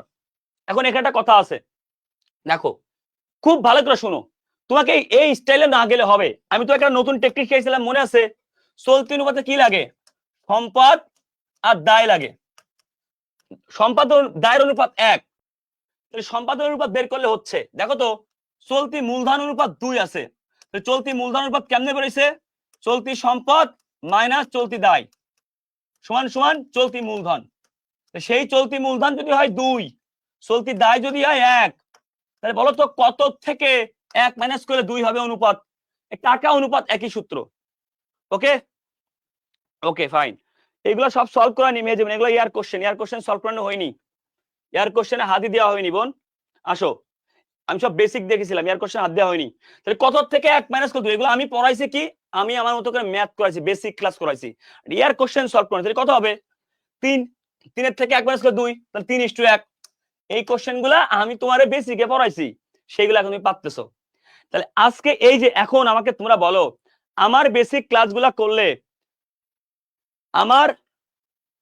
আমার বেসিক ক্লাস করলে, আমার বেসিক ক্লাস করলে কি তোমার কোশ্চেনের সমস্যা কি আসলে থাকে কিনা? মানে আমি যে প্যাটার্নে তোমাকে পড়াইছি, তুমি আজকে দুপুরে সন্ধ্যায় কষ্ট করেছো, রাত্রে 14 নাম্বার ক্লাসে তুমি ওই ক্লাস যারা করেছো, একটু আমাকে কমেন্ট করে জানাও না প্লিজ, তোমার ফিলিংসটা কেমন এখন? তোমার কাছে এখন কি মনে হচ্ছে এইগুলা? তোমার কাছে এখন কি মনে হচ্ছে এইগুলা বলো তো? চলতি দায় পরিশোধের ক্ষমতা কি? মনে রাখবা, চলতি দায় পরিশোধ, চলতি দায়ের সাথে কার সম্পর্ক থাকে? অ্যাসিড টেস্ট, এই যে তারল্য অনুপাতের। চলতি সম্পদ এত, চলতি অনুপাত এত, 2, এটা ভেরি ভেরি ইম্পর্টেন্ট। চলতি অনুপাত মানে কি? 2.5, এটা চলতি সম্পদ, এটা চলতি দায়। তার মানে 2.5 ভাগে 2.5 ভাগে চলতি সম্পদ, তাহলে 2.5 ভাগে চলতি এত টাকা, তাহলে 50,000 ভাগ 2.5 সমান সমান, তাহলে 1 ভাগে কত হবে? Very important question. তাই 2.5, দেখো 2 দিয়ে ভাগ করলে কত হয়? 25,000। 2.5 মানে কি? আড়াই, অর্ধেক। 2.5 মানে তোমার হচ্ছে টোটাল, তোমার হচ্ছে এখানে 50, 50,000, 20, 40। আচ্ছা কত হয় রে? দেখো যদি আমি 10 দিয়ে ভাগ করি, 10,000 গুণ আড়াই, 10,000 গুণ আড়াই কত হবে রে? 10 দুগুণে 20,000, 10 দুগুণে 20,000, আর 0.5 মানে 5,000, 25। তাহলে 20,000 হবে এখানে, কেমনে বুঝলাম? দেখ ভালো করে বুঝ, 20,000 গুণ 2.5, কথা উপরটা হলে অ্যান্সার ঠিক আছে। 20,000 গুণ 2, 40,000, 0.5 গুণ 20,000, তাহলে কত হবে? 5,000, 10,000, এই তো হয়ে গেল 50,000। তাহলে 20,000 ভাগ দিলে কত হবে? 20,000, তাহলে 1 ভাগে 20,000, এই ভাগটা আবার বোঝো। 50,000 ভাগ 0.25 কত হবে? আমি প্রথমে ধরলাম 10,000 দিলাম, অ্যান্সার 10,000, 10,000 গুণ 2.5 দাও, 10,000 গুণ 2, 20,000, 0.5 গুণ 10,000, 5,000, 20 আর 5, 25। 10,000 বার যদি গুণ ভাগ করা হয় তাহলে 25 হয়, তাহলে এখানে 20,000 হবে। 20,000 গুণ 2.5, অ্যান্সার হবে এই 50,000, দেখবা মিলে যাবে, ঠিক আছে? তাহলে তোমার 1 ভাগে হচ্ছে 25,000, দায় সে দায় 1 ভাগ, তাহলে 1 ভাগে 20,000 অ্যান্সার। এই ভাগটা অনেক ক্রিটিক্যাল, কিন্তু এই ভাগটা বাদ দিলাম, প্যাটার্ন মিলে গেছে, রাইট? এই ভাগটা ইম্পর্টেন্ট, আমি আবার বলছি এই ভাগটা খুবই ইম্পর্টেন্ট, এই ভাগটা খুবই ইম্পর্টেন্ট। আমি আবার বলছি, অপশন টেস্ট, এইখানে একটা কাজ করতে পারো, এখানে অপশন টেস্টে হবে অ্যান্সার কিভাবে? দেখো এখানে যে ভাগটা করবা 50,000 ভাগ 2.5, তাহলে 1 ভাগ বেরোবে, এই 1 ভাগই তো অ্যান্সার। তাহলে 25, 30, 20, 14, তুমি অপশন দেখে করতে পারো, অথবা তুমি এভাবেই করতে পারো, আমি যেভাবে করছি এভাবে। 50,000 ভাগ 2.5, তুমি 25,000 ট্রাই করো, 25,000 গুণ 2 50,000, 0.5 গুণ 25,000 বেশি হয়ে যায়, বাদ 30,000 গুণ 2.5, 3 2 60,000 বেশি হয়ে যায়, 20,000 গুণ 2.5, এই যে মিলে গেছে। এটা দ্বারা এটা মেলে, এটা অ্যান্সার। ক্লিয়ার? যেটা মেলবে এটাই অ্যান্সার। বুঝতে পারছো? এই কোশ্চেনগুলো অনেক ইম্পর্টেন্ট, এই কোশ্চেনগুলো অনেক ইম্পর্টেন্ট, কঠিন কিছু না। আসো, গড় দেনাদার চাইছে, কোথায় পেঁয়াজ বুঝছো? তাহলে গড় দেনার সূত্র কি? ওই যে গড় দেনার সূত্র কি? উপরে থাকে ধারে বিক্রয়, নিচে থাকে কি গড় দেনাদার সমান দেনাদার আবর্তন। তাহলে বাকিতে বিক্রয় কত? 15,000। তাহলে এখানে ধারে বিক্রয় জানি না, অ্যান্সার আছে 5 বার। তাহলে বলতো কত হবে অ্যান্সার? তোমরা নিজেরা এই কোশ্চেন করছো না করছো, কিন্তু এখানে একটা পেঁয়াজ আছে এক্সট্রা, এটা মানে এই কোশ্চেনে একটা এক্সট্রা পেঁয়াজ আছে, এই আর কি, ওই যে অতিরিক্ত ইনফরমেশন আছে এই। তাহলে কত দিয়ে ভাগ দিয়ে 5 বার হবে? 3 5 15,000, 3,000 এখানে। আর কি কঠিন কিছু আছে? নাই। এই দেখছো, পারতেছো ইনশাআল্লাহ। অ্যাকাউন্টিং এ পারলে, ম্যানেজমেন্টে পারলে তোমার আটকায় রাখার মতো প্লেয়ার খুব কম থাকবে বাংলাদেশ ইনশাআল্লাহ। আসো, দেখো দেখো তো এই কোশ্চেন তুমি পারো কিনা, নিজের কাছে একটা প্রশ্ন করো। এমবিএস এই কোশ্চেন তোমার আমি সলভ করাইনি, তুমি আর বলতে পারবে না আমি তো, যদি তুমি পারো তুমি লিজেন্ড, তুমি পরীক্ষাতে পারবা ইনশাআল্লাহ। লাস্ট মিনিট 105 নম্বর 84 নম্বর ম্যাথটা একটু করে দিবেন, 16.67 আসলো কিভাবে একটু বলবেন? আচ্ছা ঠিক আছে, তুমি আবার কমেন্ট করো, এইগুলো ম্যাথ সলভ করানোর পরে তুমি আবার কমেন্টটা করবা। দেখো এই কোশ্চেন কি আছে, পিএইচ লিমিটেড কার্যকরী মূলধন মানে চলতি মূলধন 8 লাখ, চলতি অনুপাত মানে চলতি সম্পদ, এটা চলতি দায়, এটা চলতি দায়। সম্পদের পরিমাণ কত? দেখো তো ভালো করে, চলতি সম্পদ চলতি দায়, টাকা আছে কার? মূলধনের। সবাই এই কোশ্চেনটা তোমার কাছে নতুন, এই কোশ্চেনের প্যাটার্নটা আমি পড়াইনি, ভুলে গেছিলাম, ভালো করে খেয়াল করো। চলতি মূলধনের টাকা আছে, তাহলে বলো তো চলতি সম্পদ আছে 3, চলতি দায় আছে 1, সম্পদ থেকে দায় বাদ দিলে 2 ভাগ কি? মূলধন। এইটা কেন করলাম আমি? সম্পদ চলতি অনুপাত, এটা চলতি সম্পদ, এটা চলতি দায়। সম্পদ থেকে দায় বাদ দিলে কি হবে? সম্পদ মাইনাস দায়, 2 ভাগের নাম কি? 2 ভাগের নাম হচ্ছে চলতি মূলধন। আমি কেন বের করলাম আর আমি কেন বের করব, আমি কিভাবে বুঝলাম? প্রশ্ন হচ্ছে ভাই, কার্যকরী মূলধন বা চলতি মূলধন যেটা থাকবে, যে টাকা যার থাকবে, টাকা যার থাকবে, টাকা যার থাকবে, আমার তার অনুপাত লাগবে। এখানে চলতি মূলধনের টাকা আছে, তাই অনুপাতটা বের করে নিলাম চলতি মূলধনের। ক্লিয়ার? তাই চলতি মূলধনের অনুপাত বের করলাম 2 ভাগ, 8 লাখ ভাগ 2, 1 ভাগে 4 লাখ, সম্পদ 3 লাখ, সম্পদ 3 ভাগ, 3 4 12 লাখ। এখন প্রশ্ন হচ্ছে 12 লাখ, 12 লাখ নাকি 1 লাখ 20 কোনটা? ও হয় এখানে একটা শূন্য বেশি আছে, নয় এখানে শূন্য কম আছে। ক্লিয়ার? তাই তো? হ্যাঁ, 2 তাহলে 8, হয় এখানে একটা শূন্য কম আছে না একটা শূন্য বেশি আছে, এখানে কি হবে? 12 লাখ হলে একটা শূন্য বেশি হবে, শেষ। এটা আমারই কঠিন কিছু না, তুমি ম্যাথ পারলেই হচ্ছে। 40 গুণ 3, এই তো গুড, 3 4 12, 120। তাহলে এখানে তো হয়তো এখানে 80,000 হয়, এখানে একটা শূন্য কম না একটা শূন্য বেশি, যে কোনো একটা হবে। আসো, তড়িৎ অনুপাত কত? Very important question. তড়িৎ অনুপাতের ক্ষেত্রে দেখো কি আসে, আমরা একেতে তড়িৎ অনুপাতের ক্ষেত্রে কি আনি না? সমাপনী মজুদ আনি না, আনি না। নগদ আসবে 9,000, 9,000 সুনাম আসে না, সুনাম তো স্থায়ী সম্পদ, প্রাপ্যবিল 6, 9 6 15, তাহলে 9 6 15,000 টা পালাম। স্যার আপনি বলতে পারেন, বলেন তো 15,000 থেকে কি এই সমাপনী মজুদ 15,000 বাদ যাবে কিনা? উত্তর হচ্ছে না। কেন জানেন? আমি তো প্রথমেই বাদ দিয়ে দিয়েছি, ধরিনি। আপনি প্রথমে বাদ দিতে পারেন, মোট সম্পদ থেকে বাদ, মোট চলতি সম্পদ থেকে বাদ দিতে পারেন। আপনি যদি প্রথমেই বাদ দিয়ে হিসাব করেন, তাহলে এটা বাদ দিয়ে তো আপনি হিসাব করছেন, এটা তার হলো সম্পদ। আপনি সমাপনী মজুদ পণ্য, আপনি এরকম হিসাব করতে পারেন, মোট চলতি সম্পদ 1 2 3টা, এই 3টা যোগ করলে 30,000 মাইনাস সমাপনী মজুদ 15,000। অনেকেই ভুল করে, তাহলে অ্যান্সার 15, একই কথা। আর আপনি হিসাব করার সময় যদি বাদ দেন তাহলে হয়ে গেল, আপনি ধরলেন না, একই কথা। এই কোশ্চেন কিন্তু খুব গুরুত্বপূর্ণ। 8 লক্ষ দেওয়া আছে, দেওয়া কিন্তু হবে 80, তাহলে 80,000 যদি হয় তাহলে অ্যান্সার 1 লাখ 20, কোনো সমস্যা নাই, আমি তো বলেছি যে একটা শূন্য ভাগো, শেষ। দেখো তাহলে এখানে 15,000 নিচে প্রদবিল কত? এই যে 1,000, সরি 10,000, 10,000, তাহলে অ্যান্সার কত হবে? 10,000 এর মধ্যে 15,000 কয়বার যায়? একবার গেলে কত হয়? 10,000, একবার গেলে হয় 10,000, বাকি থাকে কত? 5,000। 5,000 মানে কি? 5,000 10,000 মধ্যে হাফ, তাহলে 1.5। 5,000 10,000 মধ্যে কত? হাফ, মানে 1.5। স্যার হইছে কিনা কেমনে বুঝবো? স্যার দেখেন, এই প্রথমটা মিলান, এক না হয় না, 10,000 1.5, তাহলে 10,000 গুণ 1.5, 10,000 একে 10,000, 10,000 গুণ 0.5 মানে 5, 10,000 আর 5,000 15,000 মিলে গেল, অন্য কোনো দ্বারা মিলে না। 10,000 গুণ 3 3 30,000, 10,000 গুণ 2 20,000 হয় না, তাহলে এই 1.5 দ্বারাই হয়। সবাই কি বুঝতে পারছেন? অপশন দেখে করা যায়, নরমালি করা যায়। এই যে ক্যালকুলেশন গুলাই পরীক্ষার হলে অনেক স্টুডেন্ট পারবে না, এই ক্যালকুলেশন গুলাই পরীক্ষার হলে অনেক স্টুডেন্ট পারবে না। তাহলে কোন জায়গায় পোলাপান ভুল করবে বুঝতে পারছেন? স্টুডেন্ট কোথায় ভুল করবেন, আপনি কোথায় আগায় থাকবেন, আশা করি ক্লিয়ার হয়েছেন। আসেন এই কোশ্চেন কি দেখেন তো, আমি এই কোশ্চেনের প্যাটার্ন পড়াইছি কিনা দেখেন তো, এই কোশ্চেনের প্যাটার্ন পরিচিত কিনা। এই কোশ্চেন আর পড়াবো না। মোট দায় কত, তাহলে দীর্ঘ দায় আছে, তাহলে চলতি দায় আপনি বের করবেন, অ্যান্সার পেয়ে যাবেন। দেখেন তো এই কোশ্চেনে পড়াইছি কিনা, জানার আবর্তন অনুপাত পড়াইছি কিনা। জাহিদ ভাই যখন পড়াই, জাহিদ ভাই আসলে একটু জেনে শুনেই পড়াই কোন টাইপের কোশ্চেন আসে। তো দেখো তোমার কাছে হ্যাপি লাগে, তোর কাছে নিজেকে হালকা লাগে, মুনাজাতের পরে যেন হালকা লাগলে দোয়া কবুল হয়েছে, সেম ভাবে তোমার কাছে এখন হালকা লাগবে, তোমার পড়াশোনা 100তে 100 হয়েছে। দেনাদার আবর্তন অনুপাত কি হবে, ধারে বিক্রয় উপরে প্রারম্ভিক আর সমাপনী যোগ হবে 40/2 20,000, তাহলে উপরে উপরে কত 5 লাখ, নিচে 20,000, কয়বার হবে দেখো তো। 20,000 গুণ 15, 20,000 গুণ 10 2 লাখ, আর 20,000 গুণ 5 1 লাখ 3 লাখ, 20,000 গুণ 20 4 লাখ, 20,000 গুণ 25 5 লাখ, এটাই হয়েছে 25 বার। কেমনে বুঝলাম? 20,000 গুণ 20, 20 দিয়ে গুণ করলে 4 লাখ, আর 5 দিয়ে গুণ করলে 20,000 গুণ 5 1 লাখ 5 লাখ। ক্লিয়ার? এই কোশ্চেন তোমাকে সলভ কেন করাচ্ছি, জাহিদ ভাই যে আসলে ম্যাথ যখন নিজে তৈরি করে তখন ওই ম্যাথগুলা ওই ইয়ার কোশ্চেন থেকেই রিলেটেড হয়। কেন?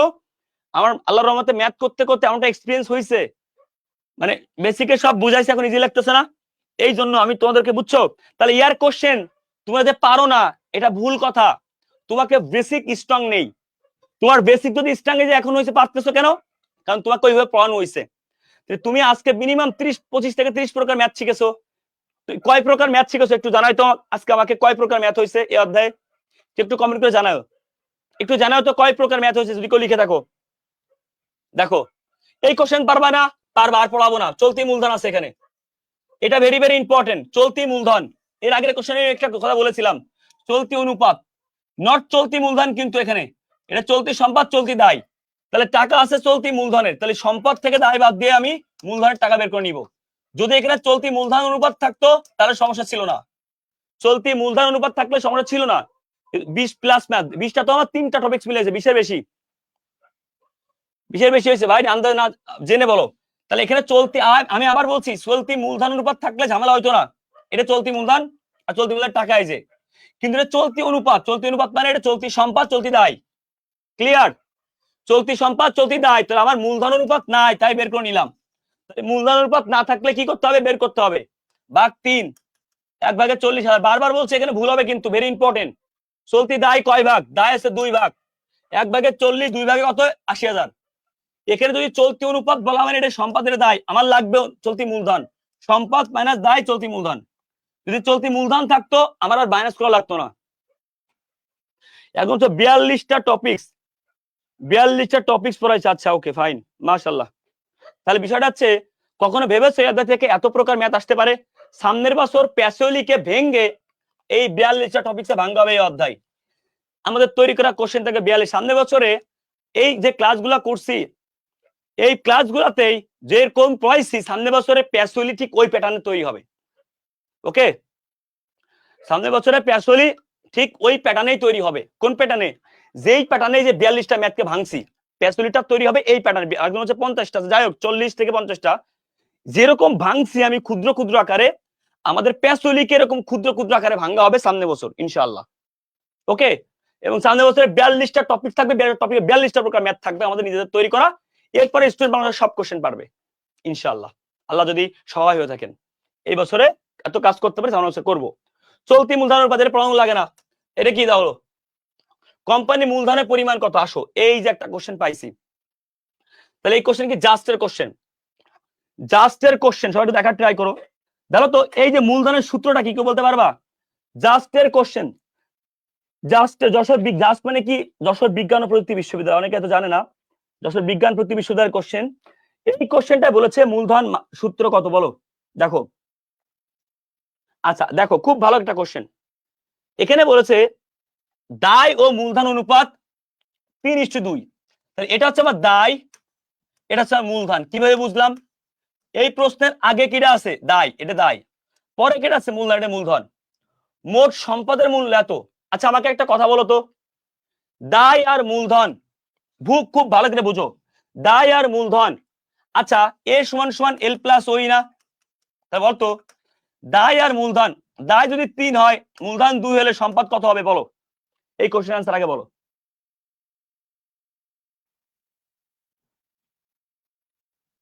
ওকে ওকে, বলো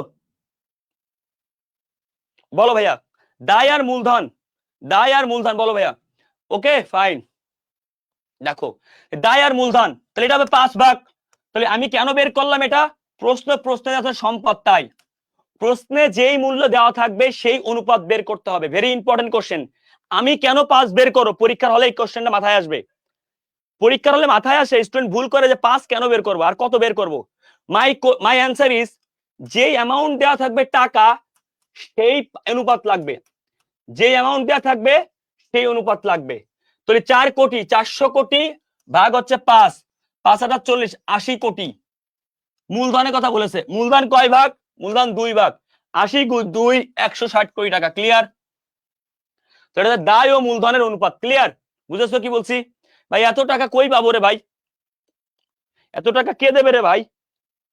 নামেই শুধু 80 কোটি টাকা হিসাব করে গেলাম, 180 কোটি, ওরে বাবা 160 কোটি, বাপ রে বাপ, খাইছে।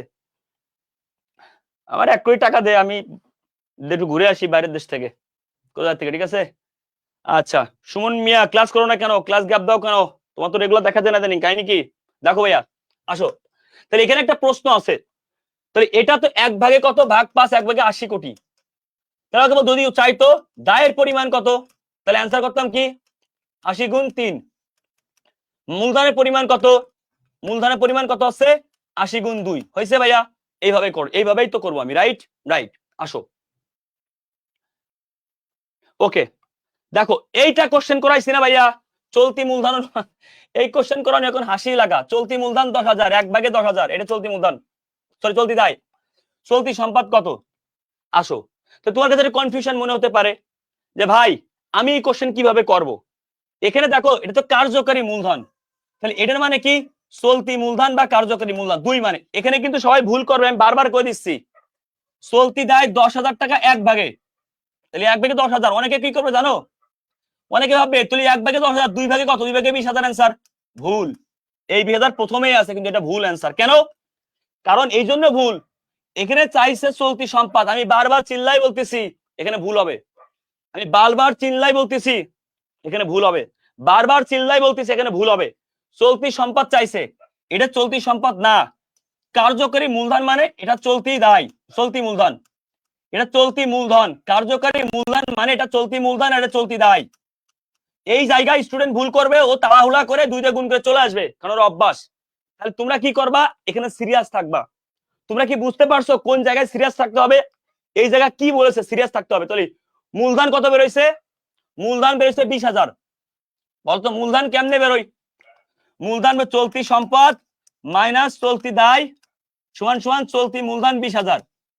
চলতি দায় আছে 10,000, চলতি দায় 10,000 টাকা কেমনে বেরোইছে?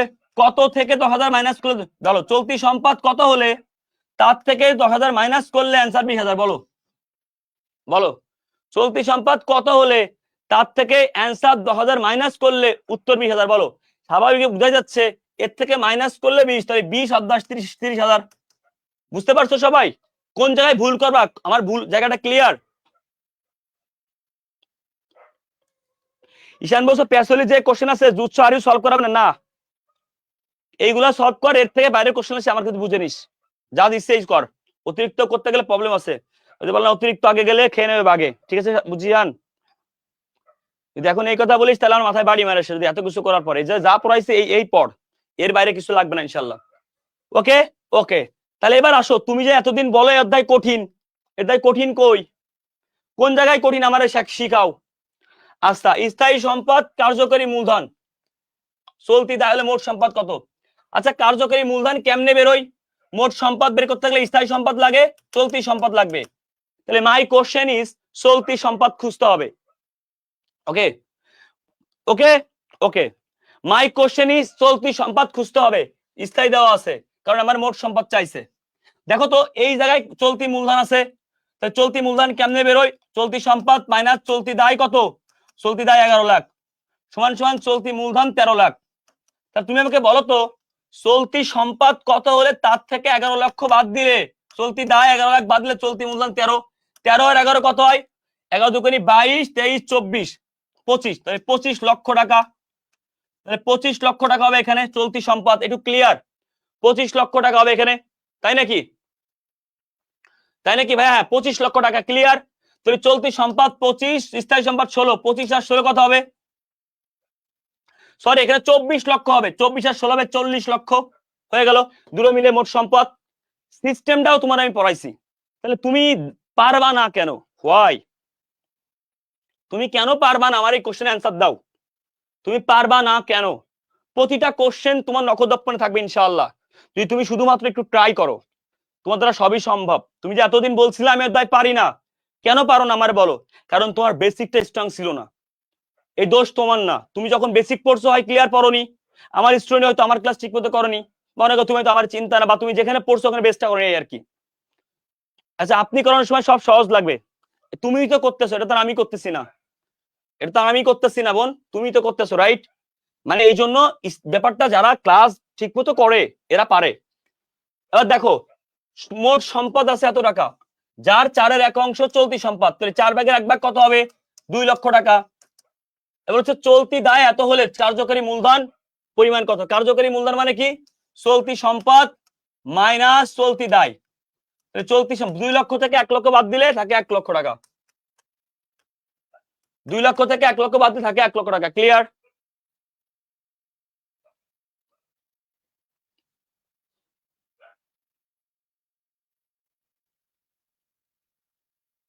ওকে এই পর্যন্ত ক্লিয়ার হয়েছি? বুঝছি সবাই? আলহামদুলিল্লাহ ক্লিয়ার হয়েছি না? আলহামদুলিল্লাহ ডান। ওকে আসো দেখো ভাইয়া, তাহলে এই এইচএসসির কোশ্চেন নতুনত্ব পাইছো, এইচএসসির কোশ্চেনে নতুনত্ব পাইছো, দ্যাটস দ্য ইম্পর্টেন্ট। চলতি মূলধন এত, চলতি অনুপাত, তাহলে চলতি অনুপাত চলতি মূলধন আছে, তাহলে আমার কি লাগবে? আমার এখানে মূলধন অনুপাত লাগবে। ভালো করে বুঝো, মূলধন অনুপাত লাগবে। তাহলে এটা চলতি অনুপাত, এটা চলতি সম্পদ আর দায়, সম্পদ থেকে দায় বাদ দিলে মূলধন। তো এত হাজার ভাগ 2, 1 ভাগে যা পাবো চলতি দায় চাইছে, তাহলে 1 ভাগে তাই হবে, শেষ অ্যান্সার। ওকে যা হবে তাই, আর বাকিটা পারবো না ইনশাল্লাহ। ইনশাল্লাহ ওকে হয়েছে? তাহলে বুঝতে পারছো কোশ্চেন কি হবে? এই দেখো এটা পারবা। তাহলে এখন তুমি কি দেখলা? সচ্ছলতা থেকে তেমন একটা কোশ্চেন আসে না। তাহলে আলটিমেটলি তুমি কি বুঝলা? সচ্ছলতা থেকে তেমন একটা কোশ্চেন কি আসে না। ক্লিয়ার?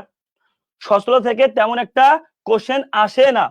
তুমি বুঝতে পারছো? সচ্ছলতা থেকে তেমন একটা কোশ্চেন আসে না, কিন্তু আসো সহজ জিনিস ভুল করো বেশি, এটা তোমাদের উপর ডিপেন্ড করতে, সহজ জিনিস তুমি ভুল করো না করো। আসো এখনো পড়ানো শেষ হয়নি অধ্যায়, এত সোজা যদি হয়তো সবকিছু তাহলে তো এত হয়েছিলই। যদি ভাবো যে ভাইয়া সব পারছো না, পারছো, তাহলে আমাকে বলো এর মধ্যে থেকে কিছু স্পেশাল কথা আছে। অ্যাডমিশনের কোশ্চেন, কোশ্চেন এইচএসসি তে কপি হয়, এইচএসসি এর কোশ্চেন অ্যাডমিশনের কপি হয়, এটাও জেনে নাও। আচ্ছা আমার একটা কথা বলো, আমি কি এইচএসসি এর কিছু কোশ্চেন, সরি আর কিছু জিনিস আমি তোমাকে দেখাবো কিনা, মানে 2-1টা কঠিন ভার্সিটির কোশ্চেন গুলা একটু দেখাবো কিনা বলো? তুমি যদি বলো আমারে 10 মিনিট সময় দিবা, আমি তোমাকে একটু দেখাতে পারি। তুমি নিজের থেকে আমারে বলো আমি দেখাবো কিনা। জাস্ট তুমি যদি মনে হয় যে ভাইয়া হ্যাঁ ভাইয়া দেখান, আমি দেখাবো তোমাকে। তুমি যদি বলো তাহলে আমি তোমাকে দেখাবো। আমার একটু সময় কি দিবা? একটু কি কঠিন কোশ্চেন কি আসলে সবই তো পারলা, তুমি পারবা না কি সেইগুলো একটু দেখার দরকার আছে না? কি আমার কথা কি ঠিক আছে, লজিক আছে? তাহলে ভাইয়া পারবো না কি সেগুলো দেখান তো। আসো কোন টাইপের কোশ্চেন আসে তোমার না পড়ার সম্ভাবনা থাকতে পারে, একটু দেখানোর ট্রাই করি আমি, একটু দেখানোর ট্রাই করি আমার সাথে একটু দেখো।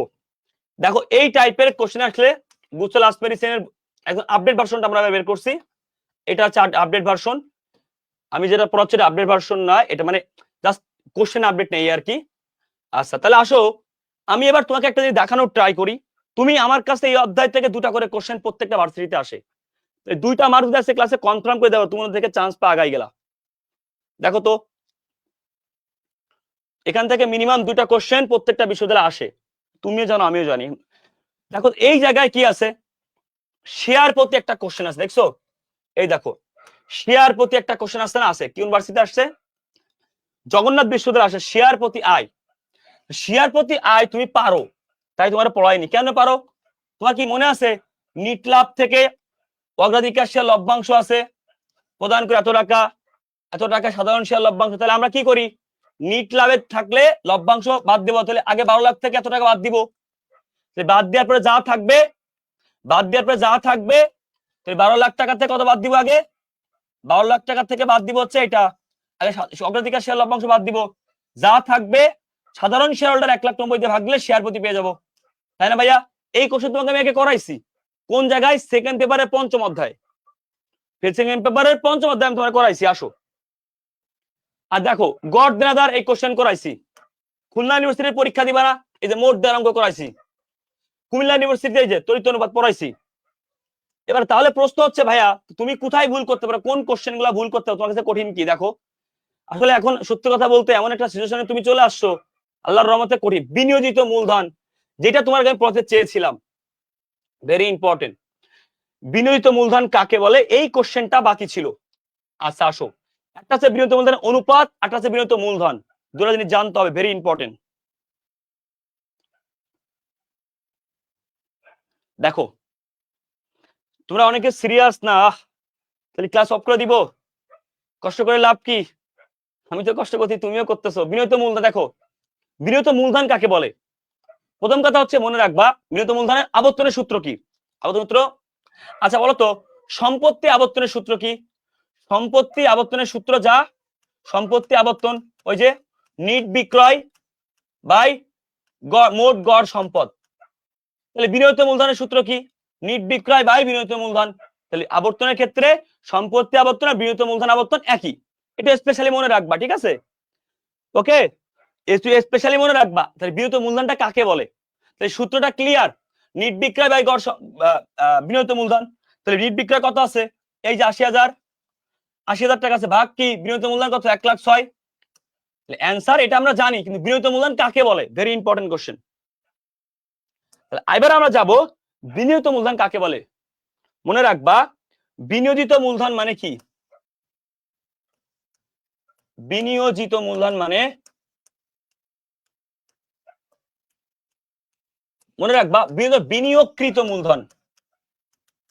বিনিয়োগকৃত মূলধন, এই কোশ্চেন একেবারে ক্লিয়ার হও, এখান থেকে কিন্তু এমসিকিউ আসবে, 12 বলে দিচ্ছি।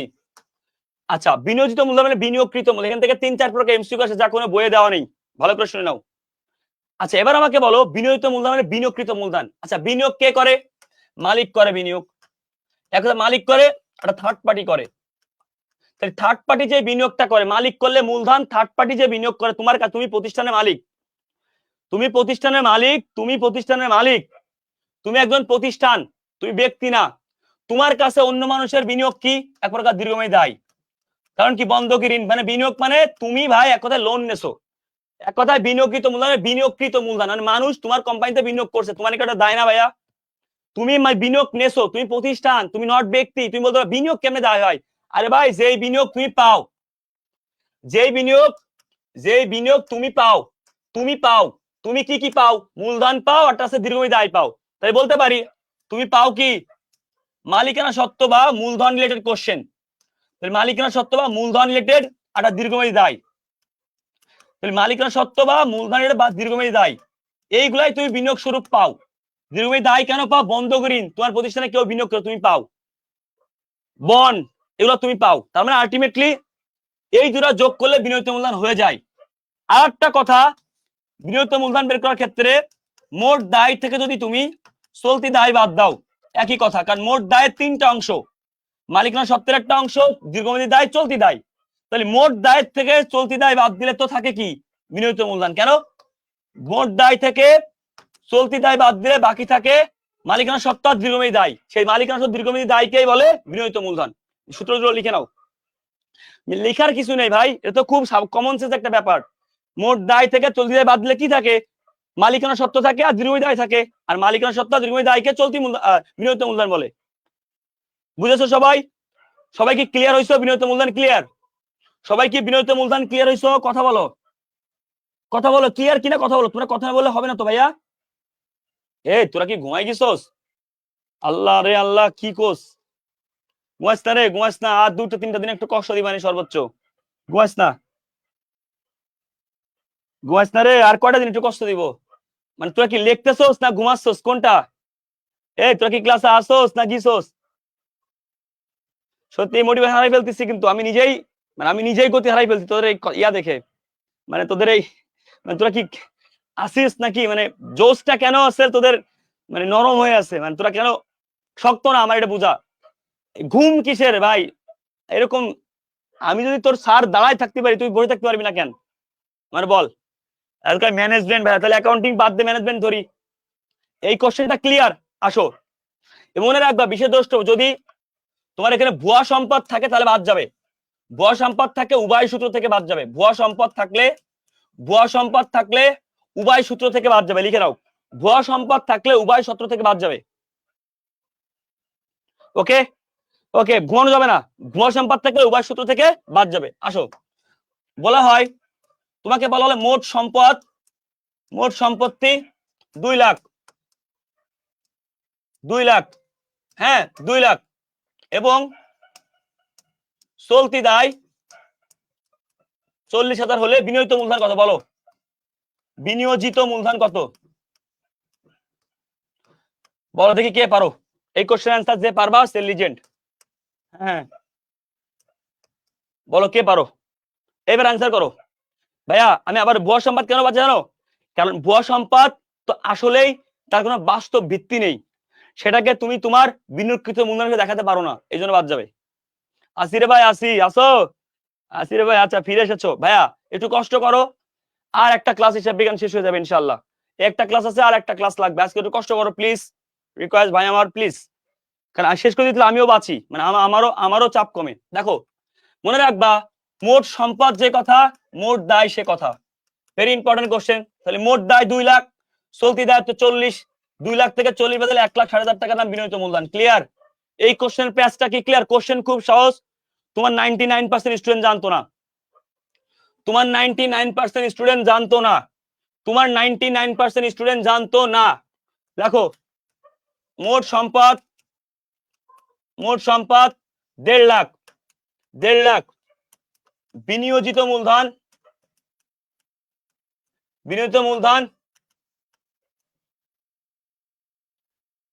80,000 হলে চলতি দায় কত? এই কোশ্চেন দেখলে অনেকে কেলাই পড়বে একদম। তুমি নিজেই কেলাই পড়তা, তুমি যে একটু আগে আমাকে, মানে আমার এখান থেকে ক্লাস না করতা, তুমি নিজে একটু আগে ভয় পেতা এই কোশ্চেন দেখলে। ভাই এটা আবার কি? এটা আবার কোন মূলধন? তাহলে আমরা কি জানি? সূত্র মুখস্থ করা আমরা শিখিনি কখনো। মোট সম্পদ থেকে আমরা জানি 1.5 লাখ, এখান থেকে চলতি দায় বাদ দিলে আমরা বিনিয়োজিত মূলধন পাই। সেটা পাই কত? 80,000। তাহলে এখানে বলো তো, এই মোট সম্পদ থেকে কত বিনিয়োজিত মূলধন বাদ দিলে? তুমি এই প্যাটার্ন জানো, তাই তোমার কাছে ইজি, কোন সূত্র মুখস্থ লাগবে না। ধরুন ধরছে অনেক ভাই, ঘুমে ধরলে ঘুমাই যাও, কোনো সমস্যা নেই। মোট সম্পদ থেকে বিনিয়োজিত মূলধন কত বাদ দিলে চলতি দায় আসছে 80,000? বলো। লাইফে এরকম কত ঘুম স্যাক্রিফাইস করছো? চান্স না পাইলে বুঝবা ঘুমটা কারে কয়, সেকেন্ড টাইমে দেখে শুনবা ঘুম কারে আসে। বলো। তাহলে এই প্যাটার্নটা 70 ক্লিয়ার। তাহলে প্যাটার্নটা কি বুঝছো? কোশ্চেনের প্যাটার্নটা কি ক্লিয়ার হইছো? বলো আমাকে, কোশ্চেনের প্যাটার্নটা কি ক্লিয়ার? এবার আমাকে বলো, বিনিয়োজিত মূলধন 80,000, চলতি দায় 30,000, মোট সম্পদ কত? তাহলে কোশ্চেন কত রকম আসতে পারে, এটা কি ক্লিয়ার? এই সহজ একটা চ্যাপ্টার থেকে, সহজ একটা টপিকস থেকে 3-4 রকম কোশ্চেন আসতে পারে। কেন ইমাজিন, এই সহজ একটা টপিকস থেকে বিনিয়োজিত মূলধন, তাহলে কি মোট সম্পদ থেকে যদি আমরা বিনিয়োজিত মূলধন চলতি দায় বাদ দিই 30,000, বিনিয়োজিত মূলধন 80,000, তো এই কত থেকে 30 বাদ দিলে অ্যান্সার 80। একটা স্টেপ জানলে তুমি সব পারবা ইনশাআল্লাহ। ক্লিয়ার? সবাই বুঝছো? পারবা ইনশাআল্লাহ। তাহলে বিনিয়োজিত মূলধনের আবর্তন বললে কি হবে? নিট বিক্রয় উপরে হবে, আর নিট বিক্রয় ভাগ বিনিয়োজিত মূলধন, আর বিনিয়োজিত মূলধন না থাকলে এরকম বের করতে হবে। ওকে, ডান, আলহামদুলিল্লাহ ডান। তো আর কোনো সমস্যা আছে বিনিয়োজিত মূলধনে? কথা বলতে হবে। বিনিয়োজিত মূলধনে কি আর কোনো সমস্যা আছে? বিনিয়োজিত মূলধনে আর কোনো সমস্যা আছে? আছে বলো, কথা বলো, আছে? নাই? আচ্ছা নাই, শিওর? তাহলে এটা আনসার করো। মূলধন 10,000, বন্ধকি ঋণ, কেন যে বলি চিল্লাই, দেখো 10,000, বন্ধকি ঋণ 10,000, চলতি দায় 5,000, প্রদেয় 3,000, 10% ঋণপত্র 4,000 হলে বিনিয়োজিত মূলধন কত বলো? সঞ্চিতি 2,000 হলে বিনিয়োজিত মূলধন কত বলো? বিনিয়োজিত মূলধন কত বলো? কি সঞ্চিতি? মূলধন সঞ্চিতি। ওকে, মূলধন সঞ্চিতি বলো বিনিয়োজিত মূলধন কত? এই কোশ্চেন অ্যান্সার করো। এটা হলে অ্যান্সার শেষ। এই ম্যাথটা সমস্যা হচ্ছে আলহামদুলিল্লাহ। তাহলে মেয়ে যাবেন মেঘ, বুঝছো? এই ম্যাথগুলো সবারই সমস্যা থাকে। এই ম্যাথগুলো ক্লিয়ার হয়েছে না? এই টপিকস করালে এখন ঘুমে ধরে। হ্যাঁ হ্যাঁ তাই, এই টপিক শেষ ভাই, আর করাচ্ছি না। হ্যাঁ এবারে যাবো ম্যাথ দিবে কট দিতে। আচ্ছা ওকে, সরি কট দিতে, কট দেন দিচ্ছে না। বলো দেখো এই কোশ্চেনটা একটু পার্থক্য আছে কিন্তু। দেখো এত সময় কি পড়ছে আর এখন কি পড়ছে দেখো। অ্যান্সার করতে কে পারো? মূলধন আছে, বন্ধকি ঋণ আছে, চলতি দায় আছে, এত প্রদয় হিসাব আছে, 10% ঋণপত্র আছে, মূলধন সঞ্চিতি আছে। সঞ্চিতি কেটে দিই, তোমাদের এখানে সমস্যা হবে, তোমরা আসলে এটা বাদ দিয়ে করো, তোমার পেশায় যাবা, এত কঠিন দরকার নেই। তো মূলধন সঞ্চিতি সংরক্ষিত মুনাফা থাকতে পারে, যে কোনো থাকতে পারে, ওখানে সংরক্ষিত মুনাফা থাকতে পারে, ওই সঞ্চিতির নাম ধরো সংরক্ষিত মুনাফা হতে পারে। হ্যাঁ সংরক্ষিত মুনাফা ধরো 4,000, তোমার কাছে কনফিউশন না হয়। মূলধনের সঞ্চিতি বাবদ ব্রত থাকতে পারে, মূলধন তহবিল থাকতে পারে, যে কোনো কিছু থাকতে পারে। ভাই এটা কি? এই তো এটা কোশ্চেন ভাই। আসো তাহলে একটু আগে তোমাকে শিখাই আসলাম সবকিছুই মালিকানা সত্ত্ব আর কি কি যায়, মানে মালিকানা সত্ত্ব মূলধন রিলেটেড কোশ্চেন, মালিকানা সত্ত্ব আর আছে দীর্ঘমেয়াদী দায় যায়, তুমি ভুলে গেছো। তাহলে মালিকানা সত্ত্ব কত? 10,000। ঋণ দীর্ঘমেয়াদী দায় যায় না? দায় 10,000 যায়। চলতি দায় যায় না? প্রদবিল চলতি 10% ঋণ দীর্ঘমেয়াদী ঋণ যাবে 10,000, সরি 4,000, 4,000 যাবে। এটা সংরক্ষিত মুনাফা, এটা মালিকানা সত্ত্বের অংশ, 4,000 যাবে। অ্যান্সার কত? 10, 20 আর 8, 8,000 টাকা অ্যান্সার। তুমি বলো ভাই কেন 8,000 অ্যান্সার? এই যে তুমি কট খেয়ে গেছো কেন? তুমি বলে কোশ্চেন গুলো সহজ। ভাই রে এই কোশ্চেন সহজ না। এই কোশ্চেনের সূত্র ছিল দুইটা, মনে আছে? আমি বারবার চিল্লাই বলছি এই কোশ্চেন সূত্র হচ্ছে মালিকানা সত্ত্ব, মালিকানা সত্ত্বের অংশ আর দীর্ঘমেয়াদী দায়। এইটা তোমরা সবাই ভুলে গেছো। ওই যে এত সময় কোশ্চেন প্র্যাকটিস করেন, তাই আমি তোমাকে করাইছি মোট দায় থেকে চলতি দায়। এইটা সবাই পারতেছো, কিন্তু এইটা কেউ পারতেছো না ভাই রে। মোট দায় থেকে চলতি দায় বাদ দিলে এই মালিকানা সত্ত্ব দীর্ঘমেয়াদী দায় পাই, এটা মালিকানা সত্ত্বের অংশ, দীর্ঘমেয়াদী দায়। চলতি দায় আমি নেবো না, হয়ে গেল। আমি চলতি দায় নেবো না, হয়ে গেল। দীর্ঘমেয়াদী দায় নেবো, মালিকানা সত্ত্বের অংশ নেবো, হয়ে গেল শেষ। মোট দায় যদি যোগ করি, সবই তো মোট দায়, সব মোট দায় থেকে যদি চলতি দায় দুটো বাদ দিই, অ্যান্সার একই। যেই লাউ সেই কদু, একই জিনিস ভাইয়া। ঈশান বুঝেছো ভাইয়া? এইগুলা ম্যাথই তো, এগুলো তো সহজ রে ভাই। না না, এই যে একজন অনেকে বুঝতে পারছে বাস্তবে, তো এই দেখেন এই যে মানে একই জিনিস ভাই। মালিকানা সত্ত্বের পাশে থাকে না বন্ধকি ঋণ। একটু আগে কি বললাম? এই বিনিয়োজিত মূলধন মানে কি? মানে হচ্ছে দীর্ঘমেয়াদী দায়। হ্যাঁ বিনিয়োজিত মূলধন মানে কি? মালিকানা সত্ত্ব দীর্ঘমেয়াদী দায়। যে কথা মোট দায় থেকে চলতি দায় বাদ দিলে কি পাই? মোট দায়ের তিনটা অংশ, একটা হচ্ছে মোট দায়ের মধ্যে মালিকানা সত্ত্ব, দীর্ঘমেয়াদী দায়, চলতি দায়। তাহলে আমি যদি মোট দায় থেকে দীর্ঘমেয়াদী দায় বাদ দিই, কি পাবো? এটাই পাবো, এই দুটাই পাবো, এই দুটাই পাবো। তাহলে এই দুটো স্পেশালি দেওয়া আছে আলাদা আলাদা। এই একটা, এটা দীর্ঘমেয়াদী দায়, এটা দীর্ঘমেয়াদী দায়, এটা চলতি দায় নিলাম না, এই মুনাফা মালিকানা সত্ত্বের অংশ হয়ে গেল। বুঝেছো কি বলছি? এই যে মাথায় এবার গুলাই গেছে না? এটাই কথা ভাইয়া। তুমি তাহলে এইটাই ফলো করনি। তোমাকে একটু আগে ক্লিয়ার বললাম মোট দায়ের অংশ কয়টা ভাইয়া রে, একটু খেয়াল করতে হয় পড়ানোর সময়। মোট দায়ের অংশ কি কি? মালিকানা সত্ত্ব একটা মোট দায়ের অংশ না? মোট দায়ের থাকে দীর্ঘমেয়াদী দায় থাকে, চলতি দায় থাকে। এবার আমারে বলো তো মোট দায়ের অংশ হচ্ছে এইগুলো, তার মানে মোট দায় থেকে, তাহলে মোট দায় থেকে চলতি দায় বাদ দিলে তাহলে কি পাবো? মোট দায় থেকে চলতি দায় বাদ দিলে কি পাবো? মোট দায় থেকে চলতি দায় বাদ দিলে কি দুটো পাবো? তাহলে ভাই আমি কি বলতে পারি মোট দায় থেকে চলতি দায় বাদ দিলে এই দুটা? আমি কি বলতে পারি মালিকানা সত্ত্ব আর দীর্ঘমেয়াদী দায় এই দুটা যোগ করলে বিনিয়োজিত মূলধন, এটাও একটা সূত্র। ক্লিয়ার? এই দুটা যোগ করলেও আমার অ্যান্সার কি? এই দুটা যোগ করলেও কি অ্যান্সার হয়ে যায়। একই কথা ভাই, ক্লিয়ার? কঠিন একটা অবস্থা, তাই না? মূলধন সঞ্চিতি, মূলধন সঞ্চিতি কি মূলধনের সাথে যোগ হবে? অবশ্যই, এটা তো মূলধন পাশে থাকে। এখানে যোগ বিয়োগের খেলা না, এখানে মালিকানা সত্ত্বের মধ্যে কি কি যাবে? আর মূলধন সঞ্চিতি কি মূলধন বৃদ্ধি করে না? মূলধন সঞ্চিতি সাংঘাতিক ব্যাপার না ভাইয়া? সাংঘাতিক ব্যাপার, বুঝেছো? তাই দেখছো, এই দেখো। আর ভুয়া সম্পদ থাকলে কিন্তু হিসাব করে বাদ দিয়ে দিবা, মানে টোটাল হিসাব করে বাদ দিয়ে দিবা। দেখো, এই দেখো, তাহলে এখানে কি বলছি আমি, এরকম ম্যাথ করতে পারতাম, 10 আর 10 20, 20 আর 5 25, 25 আর 3 কত 28, আর 32, 32 আর 4 কত 32 36, টোটাল 36,000 টাকা দায়। এখান থেকে চলতি দায় কত 5 আর 3 8, বাদ দাও। 5 আর 3 8 বাদ দিলে কত? সেই 8,000 টাকা আসছে, সেই 8,000, সেই 8,000 টাকা। একই তো কথা, মোট দায় থেকে চলতি দায় বাদ দেওয়া যে কথা, শুধু মালিকানা সত্ত্ব আর দীর্ঘমেয়াদী দায় ধরা সেই একই কথা, যেই লাউ সেই কদু, বুঝছো? একদম হচ্ছে ভাই এমন প্রশ্ন দেয় না। আচ্ছা ওকে, দেখাচ্ছি ভার্সিটি এরকম দেয় কিনা।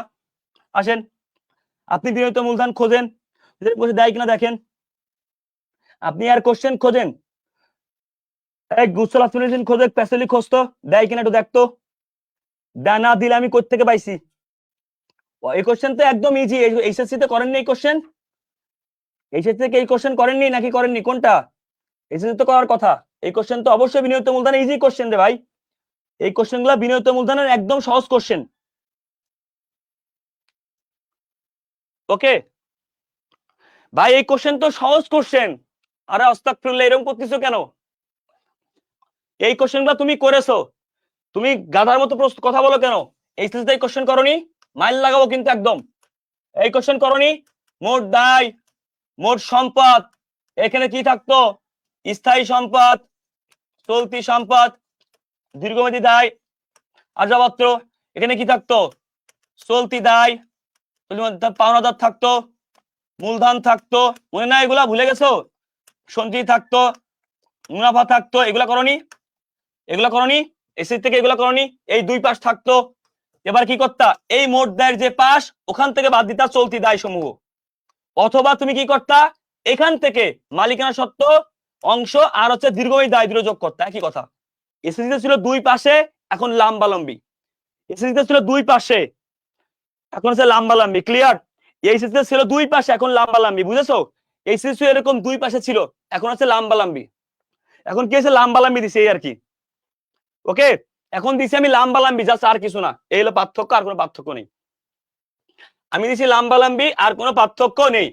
আচ্ছা, তাহলে আলহামদুলিল্লাহ আর তেমন কোনো কোশ্চেন কঠিন নেই। যে কোশ্চেন, এই যে বক্সটা তো তোমরা পড়ছো আশা করি, তোমার স্ক্রিনশটও দেছো, এখানে তোমরা পারবা। আমরা গুস্তল আসপিরিসিন বইটা এই জন্যই গুস্তের বাইবেল বলা হয়। আশা করি যারা সলভ করতেছো তারা বুঝছো, নাওনি ঈদের আগেই নিয়ে নিবা। আচ্ছা আসো, আমার মনে হয় না আর কোনো কোশ্চেন যেখানে তোমাকে আটকাইতে পারবে। এই কোশ্চেনটা একটু কঠিন আমার কাছে মনে হচ্ছে, এটা লাস্ট লাস্ট প্র্যাকটিস। এটা তোমাদের লাস্ট প্র্যাকটিস, লাস্ট একদম শেষ প্র্যাকটিস। এই কোশ্চেনটার অ্যান্সার যারা পারবা, সাংঘাতিক একটা ব্যাপার হয়ে যাবে ইনশাআল্লাহ। মানে এই কোশ্চেনটা তুমি পারবা ইনশাআল্লাহ। আমি তোমাদের সলভ করাইছি না? সমাপনী উৎপন্ন বের করো, মনে আছে? প্রাণী উৎপন্ন দেওয়া আছে যে মজুদ আবর্তন। মজুদ আবর্তনের সূত্র কি? মজুদ আবর্তন কেমনে বেরোয়? বিক্রিত পণ্যের ব্যয় গড় মজুদ। ওকে, এখান থেকে বিক্রিত পণ্য বের করতে হবে আগে। বিক্রয় এত টাকা, ক্রয় মূল্যের উপরে মুনাফা 25 হলে বিক্রয় মূল্যের উপর 20%। তাহলে মুনাফা হচ্ছে 10 লাখের 20% 2 লাখ, বিক্রিত পণ্য 8 লাখ। 8 লাখ সমাপনী মজুদ কত? গড় মজুদ লাগবে। তাহলে 8 লাখকে কত দিয়ে ভাগ দিলে পাস হয়? এই কোশ্চেন তোমাকে আমি পড়াইছি, সেম টু সেম কোশ্চেন আমি সলভ করে তুমি পারবা। এটা ব্যাখ্যা সহ স্ক্রিনশট দিয়ে নাও, এটা প্র্যাকটিস করবা। ব্যাখ্যা তো আল্লাহর রহমতে আছে, আল্লাহ দিলে মাশাআল্লাহ। 1 2 3। তাহলে এই কোশ্চেনটা খুব গুরুত্বপূর্ণ। তাহলে অধ্যায় ক্লোজ।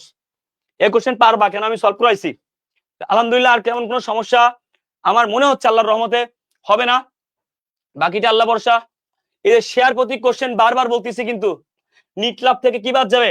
অগ্রাধিকার শেয়ার মূলধন 2%, তাহলে এরপর 2% করে লাভটা বাদ যাবে, বাকি যা থাকবে শেয়ার প্রতি আয়, মানে সাধারণ শেয়ার হোল্ডাররা পাবে। কিভাবে? দেখো, সাধারণ শেয়ারটা কত? এই যে 70 টাকা লাভ, 2% এর উপরে, তাহলে এরপর 2% করলে কত হয়? যা হবে 10,000। তাহলে 70 থেকে 10,000 বাদ দিলে 60,000 টাকা লাভ। কয় টাকার উপরে? কত শেয়ার? শেয়ার হচ্ছে 10,000 শেয়ার, 60,000 ভাগ 10,000, তাহলে শেয়ার প্রতি পাবো। তাহলে শেয়ার প্রতি আয় মানে সাধারণ শেয়ার হোল্ডারদের লভ্যাংশ। ক্লিয়ার? সাধারণ শেয়ার হোল্ডার, ক্লিয়ার? সাধারণ শেয়ার হোল্ডারদের লভ্যাংশ। ওকে ডান, এটা ডান ডান। তাহলে উপরে দিবা কি? লভ্যাংশ। ওই যে মনে আছে লভ্যাংশ অগ্রাধিকার শেয়ার টেয়ার সব বাদ, তারপর দিবা সাধারণ শেয়ার। এই কোশ্চেন জন্য আর করানো না লাগে, এটা কিন্তু আমি দ্বিতীয় পত্রের শেয়ার অধ্যায় করাইছি, এই জন্য বারবার বলতেছি এই কোশ্চেন জন্য না করানো লাগে। তাহলে মোটামুটি আমরা এই পর্যন্ত আলহামদুলিল্লাহ ক্লিয়ার হয়েছি। এখন আমরা সামনে অধ্যায় আগাবো। আমরা কি একটু 2 মিনিট 3 মিনিট বিরক নেবো? বলো, বিরতি কি নেবো আমরা নাকি আগাই যাবো? বলো, আমরা অধ্যায় শেষ। আল্লাহ যদি রহমত করে থাকেন, তুমি যদি নিয়ত ভালো থাকে, ইনশাল্লাহ তুমি ঠকবা না এবং তোমাকে হারবা না। বিনিয়োগ মূলধন চট্টগ্রাম বোর্ড 2022 প্রশ্নটা সেম আপনার প্রশ্নের মতোই আসছে। চট্টগ্রাম বোর্ড 2022 কোশ্চেনটা লিখে দিতে পারবা? দেখি একটু, চট্টগ্রাম 2022, চট্টগ্রাম বোর্ড 2022 আমাদের ইসে আছে, গুসল আসমিটিং আছে। আর গুসল আসমিনে থাকলে কত নাম্বার পেজ দেখি বলো তো? গুসল আসমিনে থাকলে কত নাম্বার পেজ জানাও, বলো আমাকে। গুসল আসমিনে থাকে তাহলে কত নাম্বার পেজ? তুমি কোথায় পেলে বোর্ড কোশ্চেন? আচ্ছা এই যে একটা পাইছি, ইয়েস, এই দেখো, তুমি একটাকে কইলে আমারে পেজ নাম্বার হচ্ছে 138। ভাইয়া রে, ও ভাইয়া, এই দেখো তো ভাইয়া হয়েছে কিনা, ও ভাইয়া, বলো যে এই অ্যাডমিশন আসতে পারে না? অবশ্যই পারে। তারেক শেয়ার মূলধন এত, সঞ্চিত তহবিল এত, চলতি দায় এত, শেয়ার অধিকার এত, চলতি সম্পদ এত, তাহলে বিনিয়োজিত মূলধন কত? আচ্ছা দেখো কি কি যায় বিনিয়োজিত মূলধনের মধ্যে। প্রথমে শেয়ার মূলধন, এটা যাবে। সঞ্চিতি কি, এটাও কি অংশ, এটাকে বলেছিলাম মূলধনের অংশ। দেখো চলতি দায় তো আসে না। শেয়ার অধিকার কি, ভেরি ইম্পর্টেন্ট কোশ্চেন। আচ্ছা শেয়ার অধিকার কিসের মধ্যে যায়? শেয়ার অধিকার কিন্তু মূলধনেরই একটা অংশ। শেয়ার অধিকার কিসের জন্য নেওয়া হয়?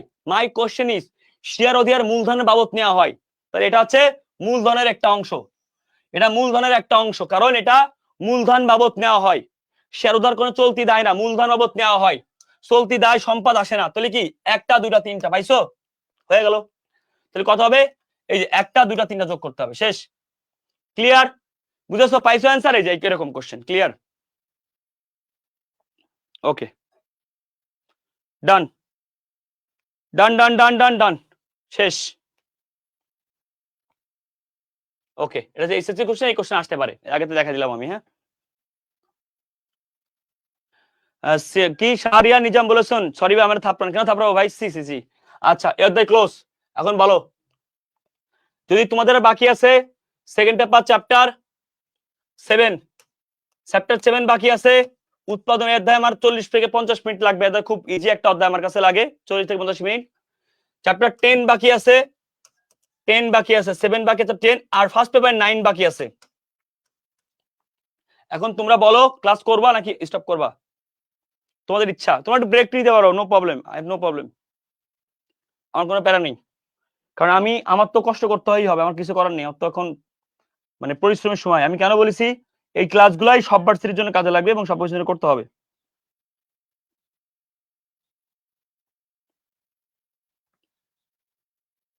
বলো বা সচ্ছলতার বাকি আছে না?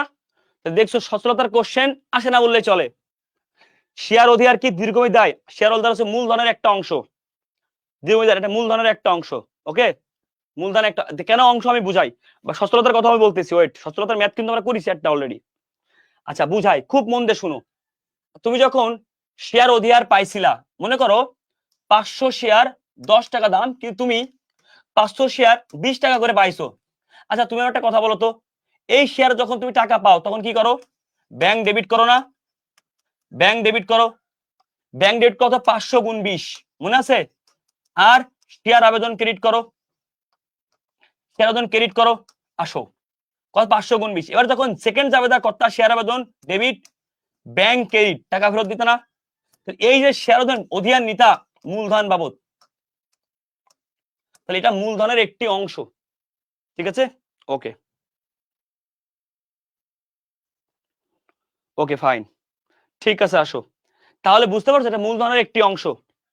ওকে, কোম্পানির জন্য একটা অন্তদায়, মানে কোম্পানির মূলধনের একটি অংশ হিসেবে গণ্য করা হয়, মানে মূলধনের সাথে দেখাতে হয় আর কি, এক্স্যাক্টলি কোনো দায় হিসেবে গণ্য করা। ভাই মাপ চাই, কি কথা বলুন আর। আচ্ছা বলো একটু কি করব, মানে ক্লাস কি তোমরা করবা অধ্যায় নাকি বাদ দিব?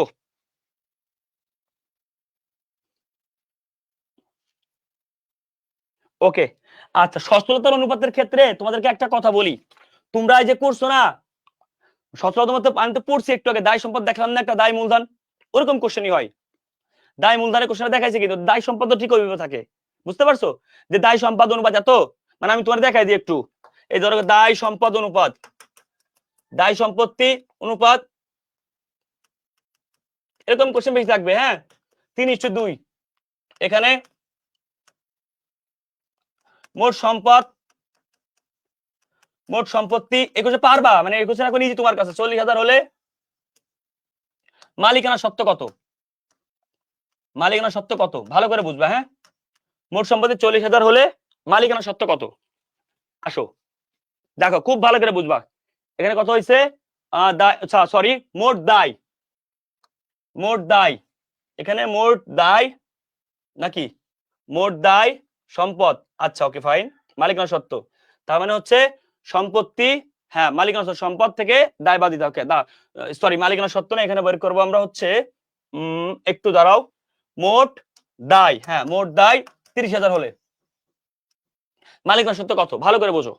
ইজি একটা কোশ্চেন, কেন ইজি কোশ্চেন, এই কোশ্চেন তুমি পারো, তুমি কোনো টেনশন করবা না কোনো সময়ের জন্য। দায় সম্পদ আছে না, এটা আমার দায়, এটা আমার সম্পদ, এটা আমার সম্পদ, দেওয়া আছে মোট দায় 30,000, 3 ভাগে 30,000, 1 ভাগে 10,000, তাহলে আমার সম্পদের ভাগ কত, সম্পদের ভাগ হচ্ছে, সম্পদের ভাগ হচ্ছে কত, সম্পদের ভাগ হচ্ছে 20,000, ওকে, সম্পদের ভাগ হচ্ছে 20,000, ও এখানে অ্যান্সার হবে মোট সম্পদ কত, এটা সহজ হবে, মোট সম্পদ বের করো, মোট সম্পদ বের করো। তো 1 ভাগে কত, 10,000, 30,000 ভাগ 10, 1 ভাগে 10,000, 2 ভাগে কত হবে, 2 ভাগে হবে 20,000 টাকা, ক্লিয়ার? তাহলে আমার সম্পদ হচ্ছে এই যে 20,000। এবার আসো, এটা একটু কঠিন যদি হয়,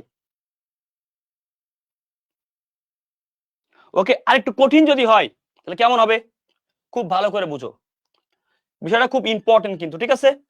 দেখো যদি কঠিন হয় এরকম থাকতে পারে, দায় সম্পত্তি অনুপাত 3:4:1 বা 4:1 দিতে পারি, কোনো সমস্যা নেই। এখানে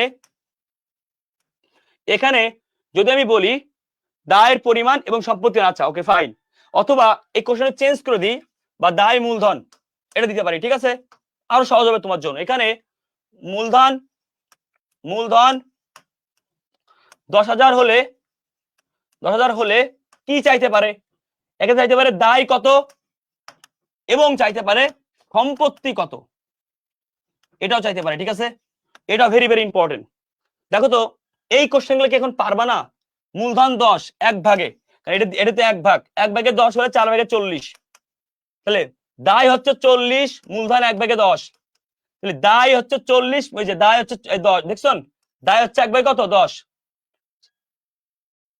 দায় হচ্ছে সরি দায় হচ্ছে 40, মূলধন 10, দায় আর মূলধন যা হবে সম্পদটা হবে 50। মানে এখন কি এই কোশ্চেন গুলো পারা যাবে না, এই কোশ্চেন গুলো কি পারা যাবে না এখন, মানে এই কোশ্চেন কি এখন পাওয়া যাবে কিনা বলো, মানে এই সেটআপ কি ডান, এই সেটআপ থেকে যে কোনো কোশ্চেন পাওয়া যাবে না এখন, ইনশাআল্লাহ পারা যাবে, আল্লাহ যদি রহমত করে অবশ্যই অবশ্যই তোমরা পারবা, এখানে কঠিন কিছু নাই, বুঝতে পারছো কি বলছি, এখানে কঠিন কিছু নাই।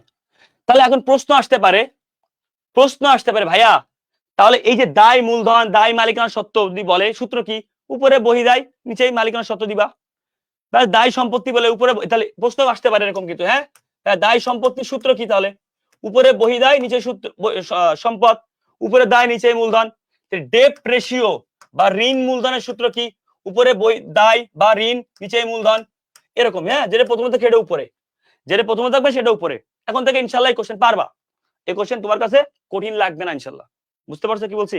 তাহলে আসো তো এই কোশ্চেন তুমি আমাকে অ্যান্সার করো তো, দায় মূলধন অনুপাত 2:1 এবং দায়, এবং দায়, দায় 15,000 হলে, 15,000 হলে, 15 নাম্বার 1 কোশ্চেন, দায় 15,000 হলে আমাকে বলো, আমাকে বলো, খুব ভালো করে বুঝবা, খুবই কঠিন করতেছে আমি কিন্তু, মোট সম্পদ কত, মোট সম্পত্তি কত, তুমি কিন্তু ভেবাচাকা খেয়ে গেছো এখন, দেখো ভেবাচাকা খাওয়ার কিছু নেই, তোমাকে এরকম প্রবলেম যখন দিবে, আচ্ছা মোট সম্পদ কিভাবে বেরোয়, মোট সম্পদে দায় লাগে প্লাস মালিকানা সত্ত্ব লাগে, রাইট, প্রশ্নে দায় দেওয়া আছে, তাহলে আমার মালিকানা সত্ত্ব লাগবে, তাহলে প্রশ্নে আমার সম্পদ খুঁজতে হবে, মালিকানা খুঁজতে হবে, দেখো তো দায়, তাহলে উপরে থাকে দায়, দায় 15,000, অ্যান্সার কত 2, অ্যান্সার 2:1 মানে 2। তারপর তো এখানে কত হলে অ্যান্সার 2 হয়েছে, তাহলে মূলধন কত ছিল, ও 7,500, কারণ নিচে কম, তাহলে মূলধন বা মালিকানা 7,500, তাহলে এখানে মূলধন মালিকানা 7,500, এই যে টোটাল যোগ করলে মোট সম্পদ। তাহলে দ্যাটস দ্য ইম্পর্টেন্ট, তোমাকে কোন জায়গায় ম্যাথটা, তোমাকে কোন জায়গায় ম্যাথটাকে পাঠাচ্ছে, এটা হচ্ছে বিষয়। ম্যাথটা তোমাকে কোন জায়গায় নিয়ে যাচ্ছে, এটা হচ্ছে ইম্পর্টেন্ট।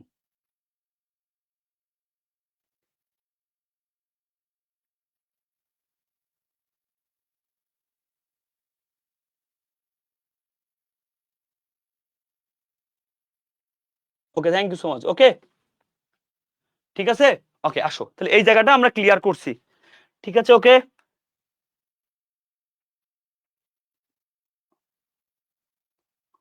Okay fine. তাহলে তোমাদের হচ্ছে নেক্সট ক্লাস হবে হচ্ছে 7 আর হচ্ছে 7 আর হচ্ছে 10 মিলে একটা ক্লাস হবে, এটা করো তোমরা। আর নবম অধ্যায়ে একটা লাস্ট ক্লাস করো, শেষ। কারণ হচ্ছে তোমাদের এটাই করে তোমাদের শেষ হয়, নেক্সট আগামী 2 দিনে 2টা ক্লাস করে শেষ করে ফেলো, কি বলো? আচ্ছা কয় তারিখ? 26, তাহলে 26, 27, 28, তো কাহিনী শেষ। তো ম্যানেজমেন্ট ক্লাস নিয়ে রাহি ভাইকে ঢুকাবো? আমি তো ভাই চেষ্টা করছি, আমি তো 10টা ক্লাস নিতে 15টা ক্লাস দিয়ে ফেলাইছি, আমি কি করবো বলো? কিন্তু আমার একটা কষ্ট কি জানো, এই বছরে কর কমিশনের ক্লাস আর্থিক অবস্থার বিরোধের সাথে করাবো। আর্থিক অবস্থার বিরোধে কয়েকদিন আর্থিক অবস্থার বিরোধী চ্যাপ্টারটা অনেক সময় লাগবে, কর কমিশনের ওই সাথে করা দেবো, কর কমিশন ওই সাথে করাবো ইনশাল্লাহ। দেখতে দেখতে সময় শেষ, এটা বাস্তব কথা ভাই। 7 কেসে করে দিব, 7 করে দিতে চাচ্ছ আজকে না? আসলে 7 থেকে একেবারে অল্প কোশ্চেন আসে তো, তাও সমস্যা নেই, 7 থেকে 7 সাথে 10 করো, সমস্যা নেই। ওকে, আচ্ছা ওকে। দেখো একটা জিনিস ভাইয়া ভালো করে বোঝো, দেখো 9 করুন, একটা কথা বলি, এই যে ক্লাসগুলো হচ্ছে, ক্লাসগুলো কিন্তু আমার লাইফে সব থেকে বেস্ট বেস্ট ক্লাসগুলো হচ্ছে এখন। অথচ আমি কিন্তু অনেক স্টুডেন্ট রেসপন্স পাচ্ছি না, প্রতি বছর যেভাবে পাই, আমি কিন্তু আর ক্লাস নিব না। তুমি কিন্তু ঢাবি যে এক্সাম পুনরায় হলেও আমাদের পেইড ব্যাচে ক্লাস হবে, কিন্তু আমি নিব না, আমার আর নেওয়ার মতো কিছু নাই।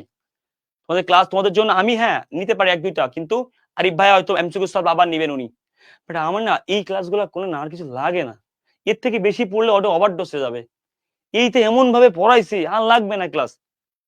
ওকে, এইটা হচ্ছে মূল কথা।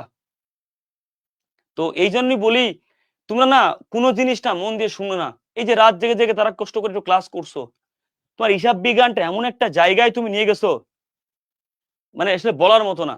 এই দেখো রাত্রের ক্লাসে 200 স্টুডেন্ট তাই থাকে না। আচ্ছা এটাই কি হওয়ার কথা? বাংলাদেশে এই মুহূর্তে কোনো জায়গায় ক্লাস হচ্ছে না, একমাত্র আমি নিচ্ছি, সে জায়গায় স্টুডেন্ট থাকে না, স্টুডেন্ট তো সিরিয়াস না, স্টুডেন্ট এই ব্যাপারগুলো জানে না যে সামনে তার কতটা ভয়ঙ্কর দিন আসতেছে, কুমিল্লা যে কত কঠিন কোশ্চেন করবে এটা আমি জানি, হাবিব রবি হিসাব বিজ্ঞান ছেড়ে দেবে না, কুচ্ছ কঠিন কোশ্চেন করবে অ্যাকাউন্টিং এর।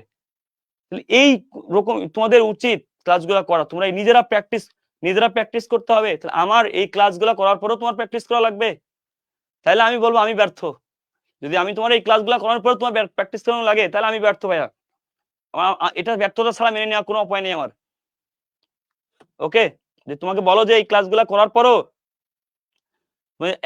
একটা অধ্যায়ের আজকে প্রায় 4 ঘন্টা প্লাস পড়াইলাম, এই অধ্যায় একটা অধ্যায়, এরপর প্র্যাকটিস করালাম, তুমি অ্যান্সার করলে তোমার মতো করে, তোমাকে বারবার একটা সূত্র পড়াইলাম, বারবার এরপর যদি প্র্যাকটিস করতে চাও, তুমি গোসল আসপিরিসিন নিয়ে প্র্যাকটিস করো, এছাড়া তো বাংলাদেশের কোশ্চেন নাই নতুন করে কোনো কিছু।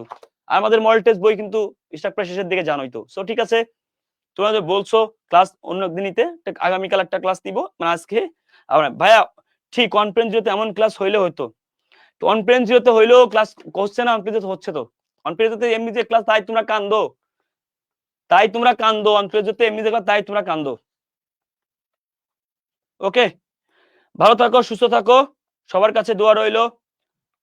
এখন যে ফিনান্সের আমার 2-3টা ক্লাস নেন, একটা কাজ কর, আমি একটা কাজ করি, কালকে ইংলিশের শিডিউল গুলা চেঞ্জ কর, সারিয়ার বাইরে বল, ইংলিশে 5টা ভাই ক্লাস নেবে, বাংলার উপরে ভাইয়া 4টা ক্লাস নেবে বলছে, আর জিকে, হ্যাঁ জিকে তো আসে, মানে জিকের উপরে 2টা নিয়ে নিই। তাহলে আমি একটা কাজ করি, এই সপ্তাহের ক্লাস নিই, কি বলিস? এটা ভালো হয়, আমার হচ্ছে মেরে ফেলা, আমারে মেরে ফেলার থেকে, ঠিক আছে, মেরে ফেললেই ভালো হবে। তো এই কথা কোশ্চেন আরে বোন, জীবনটা শেষ। এই দুইটা ক্লাস আছে তোদের সাথে, এটাই অ্যাকাউন্টিং এ তো তাড়াতাড়ি শেষ দিবে, তত তাড়াতাড়ি ধরবে, যত বেশি ক্লাস করবে অ্যাকাউন্ট তাড়াতাড়ি শেষ হবে। আর আপনার অনেকে ক্লাস অফ করে দিতে বলতেছেন। আচ্ছা, না সমস্যা নেই, কালকে ইনশাল্লাহ আমি ট্রাই করব একটা ম্যারাথন ক্লাস নেওয়ার জন্য। যা, কালকে এক ম্যারাথন ক্লাস সব শেষ করে দেবো, খুশি? কালকে একটা ম্যারাথন ক্লাস নেবে 12টা থেকে, একদম এক ক্লাসে সব শেষ হবে ইনশাল্লাহ। যা, একটা কাজ কর, কালকের ক্লাসটা হচ্ছে, কালকে কি বার? কালকে পেট বেজে ক্লাস আছে, কালকে পেট বেজে ক্লাস নাকি ক্লাস 10টা থেকে দিয়ে দিই। দেখ তো কালে কয় তারিখ? 27 তারিখ। 27 তারিখে কি পেট বেজে ক্লাস আছে? নাই, কালে ক্লাস নেই। তাহলে কালে 10টা থেকে শুরু করি, আর 11টা থেকে শুরু করি কালকে ইনশাল্লাহ, কালকে সব শেষ হয়ে যাবে। আজকে 26 তারিখ, সরি, আজকে ক্লাস আছে, সরি, কালকে ক্লাস নেই। তাহলে আজকে 26 তারিখ, আজকে ক্লাস আছে। তাহলে আমি একটা কাজ করি, আজকে পেট বেজে আমি নিয়ে নিই, আমি পেট বেজে আজকে নিয়ে নিই, সাড়ে কালকে নিয়ে নিবো। ওকে, আজকে আজকে পেট বেজে ক্লাস আছে, আজকে 26 তারিখ না, তাহলে আজকে ক্লাস অফ করে দিই, আজকে বাইরে বলি ক্লাস অফ করে দিয়ে পেট বেজে যারা আসোস একবারে 11তে শুরু করে 12, 13, মানে 1, 2, 3, 1, 2, 3, 4, 5 হয়ে যাবে ইনশাআল্লাহ 5 ঘন্টায়। 5 ঘন্টা চ্যাপ্টার 9, সেকেন্ড পিরিয়ড চ্যাপ্টার 7 এবং চ্যাপ্টার 10। এখানে লাগবে 2.5 ঘন্টা, এখানে 1 ঘন্টা, আর এখানে লাগবে 1 ঘন্টা, আর 30 মিনিট হচ্ছে এদিক ওদিকে যাবে। এই শেষ ইনশাআল্লাহ, আল্লাহ ভরসা। যা, আজকে আজকে আজকে 11টা। ওকে জি ভাই, এটা বলতো আজকে 11টা ইনশাআল্লাহ। তাহলে পেট বাজের এটা শেষ হয়ে যাবে ইনশাআল্লাহ। পেট বাজের ক্লাসটা স্যারকে বলবো কালকে নিতে ইনশাআল্লাহ। লাস্ট ক্লাসে বোম ক্লাস চাই ভাই আপনার কাছে, শেষ চাওয়া। বোম ক্লাস নিব, আমি তো বলছি আমার শারীরিক সুস্থতার উপর ডিপেন্ড করছে, আমার অলরেডি গলা শেষ, এবং আরেকটা জিনিসের উপর ডিপেন্ড করছে, আজকেই তোমাদের সাথে লাস্ট ক্লাস অফিসিয়ালি, সেই দিন চলে আসছে এই যে দেখতে দেখতে, মানে আজকেই, মানে 26 তারিখ। আহা, ভয়েস চেঞ্জ করে কথা বলা ভাই, আমার শরীরটা ভালো না, আমার মানে গলার অবস্থায়। আজকে তোমাদের ইনফরমালি আমি বলি তোমাদের, আজকে আরিফ স্যারও জোস, আরিফ স্যার সত্যি ভালো পড়ায়। আমি আরিফ স্যারকে বলবো আগামীকাল ক্লাসটা নিয়ে যাওয়ার জন্য ইনশাআল্লাহ। আরিফ স্যার বেসিকে সুন্দর করে টানতেছেন, তোমার বেসিক ক্লাসে পলকে দেখতেছো তোমরা, পেট ব্যাচে তো মানে আর কি সার্ভিস দেবো আল্লাহ জানে। তো তোমাদের হচ্ছে পেট ব্যাচকে সবাই বলে রাখি, মে মাসের মাঝে হাবির পরীক্ষা যদি হয়, মে মাসের মাঝামাঝিতে হবে। তো মে মাসের মাঝামাঝিতে যদি হয়, তোমরা একটা কাজ করো, তোমাদেরকে একটা কথা বলি, তোমরা সিরিয়াস হও। দেখো তোমাদের এপ্রিলে 12 তারিখ থেকে পরীক্ষা শুরু, বিশ্বাস করো, তোদেরকে একটা কথাই বলি, চান্স পাওয়াটাই ঢাবিতে এবছর আবার পরীক্ষা হয় না, ইংরেজি আর অ্যাকাউন্টিং মারাত্মক কঠিন করবে, কারণ স্যারদের রাগ হয়ে গেছে না। তো তোমরা একটা কাজ কষ্ট করে আমার এই ক্লাসগুলা বন্ধুদেরকে করতে বলো, ফ্রিতে তো করছি, ইউটিউবে দিয়ে দিচ্ছি, তোমরা এগুলা একবার করেছো না, ইনশাল্লাহ তোমার আটকাইতে পারবে না কেউ। আর ম্যানেজমেন্টে ম্যারাথন ক্লাস ওরা আফিফে অথবা আমি নিয়ে নিব, তোমার কেউ আটকাইতে পারবে না। এই দুটো সাবজেক্ট স্ট্রং হয়, একটা থেকে চান্স পাবা। ইংলিশের কোশ্চেন বেশি বেশি প্র্যাকটিস করো, বাংলা বেশি বেশি প্র্যাকটিস করো। তোমাকে কোশ্চেন প্র্যাকটিস ছাড়া কোনো উপায় নেই, তুমি বিশ্বাস করো, তোমাকে যেই ভাবে মাথায় গাঁথি দিচ্ছে আমি, এইভাবে পৃথিবীর কোনো মানুষ তোমাকে দিবে না। যদি এই ক্লাসগুলো হাজার হাজার শিক্ষার্থী দেখার কথা ছিল। আমি শুধু একটুকু বলবো, দেখো আজকের ক্লাসটাই অফিসিয়ালি তোমাদের লাস্ট ক্লাস, এরপরে আর এরকম কোনো সিরিজ ধরবো না। এই যে ফুল বুক যে সিরিজ ধরলাম, হ্যাঁ পেইড ব্যাচে যদি আবার ঢাবির এক্সাম হয়, হয়তো অ্যাকাউন্টিং এর 5টা সাজেশন ক্লাস থাকবে, আরিফ ভাই দেবে 3টা, আমি তো 2টা নিয়ে নেব। কিন্তু এইভাবে যে পুরো বই সিরিজ ধরা, আর এটা হবে না, কারণ আমাদের পেইড ব্যাচে পুরো সবই পড়ানো হয়েছে। আবার এক্সাম হয় ঢাবির, স্বাভাবিকভাবে আমরা 4-5টা ক্লাস নিয়ে নিব, সমস্যা কি? অ্যাকাউন্টিং এর 5টা, ম্যানেজমেন্ট 3টা, সাজেশন মূলক নিয়ে নিব, সমস্যা নেই তো, আমরা স্টুডেন্টের জন্য নেব। তাহলে আমি বলতে চাচ্ছি, কিন্তু এইভাবে তো আর লাইভ ক্লাস হবে না, এইভাবে তো আর লাইভ ক্লাস হবে না, এটা তো শেষ, বুঝতে পারছো? আজকে রাতেই তোমাদের সাথে শেষ। সাজেশনমূলক ক্লাস ঢাবির আগে অবশ্যই নিব, কিন্তু আজকে রাত্রি এইভাবে যে ফুল বুক রিভিশন, অমুক রিভিশন তমক রিভিশন, এইটা আজ ক্লাস তোমাদের সাথে আমার। হ্যাঁ, গুচ্ছ আগে অ্যাকাউন্টিং এর সাজেশন ক্লাস চাও, নেবো, 100 কোশ্চেন সব সলভ করে দেবো টপ, কিন্তু এইগুলো আমি প্রেফার করবো আগে, কিন্তু ওই সময় কেউ করবে না, কিন্তু আমি 100 কোশ্চেন টপ সলভ করবো, সমস্যা নেই। কিন্তু এইভাবে তো রেগুলার যে ক্লাস রুটিন, এগুলো আর পাবা না। This is the last class and last day for you admission 24-25। Okay okay, ইনশাআল্লাহ আজকে রাত্রে তোমাদের যে 3টা চ্যাপ্টার পড়াবো খুবই গুরুত্বপূর্ণ, এই 3টা চ্যাপ্টার, এবং তোমরা ক্লাসের ঠিক আমি 11টা থেকে শুরু করে দেবো ক্লাস, আজকে 1 ঘন্টা আগে থেকে শুরু করবো ইনশাআল্লাহ। আর তো ভাই থিওরিতে বেশি যাই, আমি থিওরিও ডিপলি পড়াইছি, আমি যে থিওরি পড়াইছি এর থেকে এর বাইরে যাবে না ইনশাআল্লাহ। এবং থিওরির উপরে আমি একটা পিডিএফ দিয়েছিলাম ঢাবির সময়, আমার বই দাগায় মনে আছে, ওইটা ভালো করে পড়বা। থিওরির উপরে আমি আমার বই দাগা একটা পিঠে ধরে ভালো করে পড়বা। দেখো আমি তোমার খারাপ চাই না, কিন্তু মূল প্রবলেমটা হচ্ছে তোমরা আমাদের কথা শুনো না, কারোর কথাই শুনো না, তোমরা কষ্ট করতে চাও না। কিন্তু তোমরা যারা রাত জেগে কদিন ক্লাস করছো, তোমার কি ক্ষতি হয়েছে কোনো? হয়তো একটু দিনের বেলা কম পড়ছো, কিন্তু তুমি এমন একটা জায়গায় স্ট্রং করে ফেলছো যে জায়গায় সব ভার্সিটিতে তোমার কাজে লাগবে, এবং ম্যানেজমেন্টে যদি একটা কাজ করতে পারো তোমার কাজে লাগবেই ইনশাআল্লাহ। আল্লাহ হাফেজ, ভালো থাকো, সুস্থ থাকো, দেখা হবে সবার সাথে। আসসালামু আলাইকুম। আরির জন্য থিওরি সাজেশন দেও ভাই, আমার প্যাসুলি বই দাগানো আছে, ওই প্যাসুলি বইয়ের দাগানো পিডিএফ দিয়েছি, এটাই আরো সাজেশন। এর বাইরে কোনো ভার্সিটি কোশ্চেন হতে পারে না, আমি যা দাগাইছি এর থেকে আসবে, ওটা ভালো করে পড়ো। আর আরিও বিগত বছর 15 বছরের কোশ্চেন পড়ে যাও। ও তোমাদের একটা কথা বলি, তোমার চায় আর গুচ্ছ এবং রাবির মডেল টেস্ট তোমরা চাইলে আজকে অ্যাকাউন্টিং পেজ থেকে অর্ডার করতে পারো, এবং তোমাদের কালকে একটা গিফট দেবো বলেছিলাম লাস্ট ক্লাসে, মনে আছে? অ্যাকাউন্টিং এর লাস্ট ক্লাসে একটা গিফট দিতে চাইছিলাম, কালকে দিব ইনশাআল্লাহ। ওকে ওকে, তাহলে ঠিক আছে, লাস্ট ক্লাসটা হচ্ছে আজকে রাত্রেই তোমাদের সাথে হিসাব বিজ্ঞান শেষ হয়ে যাবে, আর এরপরে ম্যানেজমেন্ট ক্লাস নিবো কি নিব না সেগুলো তোমাদের জানাই দিব। আর এখনো শিওর দিতে পারছি না আমি নেবো নাকি রাবি ভাই নেবে ইনশাআল্লাহ।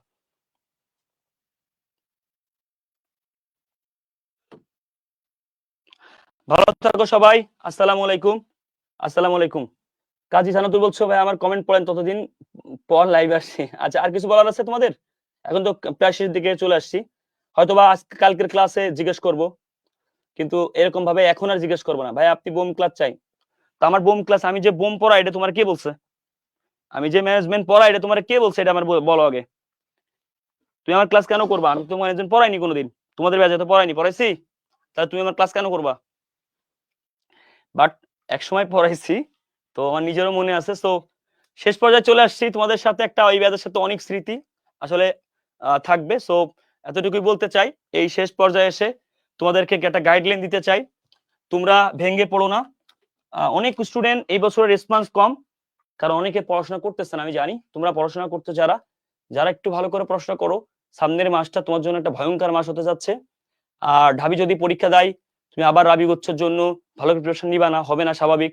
তাই এই শেষ সময়ে তোমার উচিত গুচ্ছর মডেল টেস্ট, রাবির মডেল টেস্ট, গুচ্ছর এই বাইবেল যেটা গুচ্ছ লাস্ট এটা কিনলে তো সব ভার্সিটি কোশ্চেন প্র্যাকটিস হবে। তো এইগুলো একটু করো।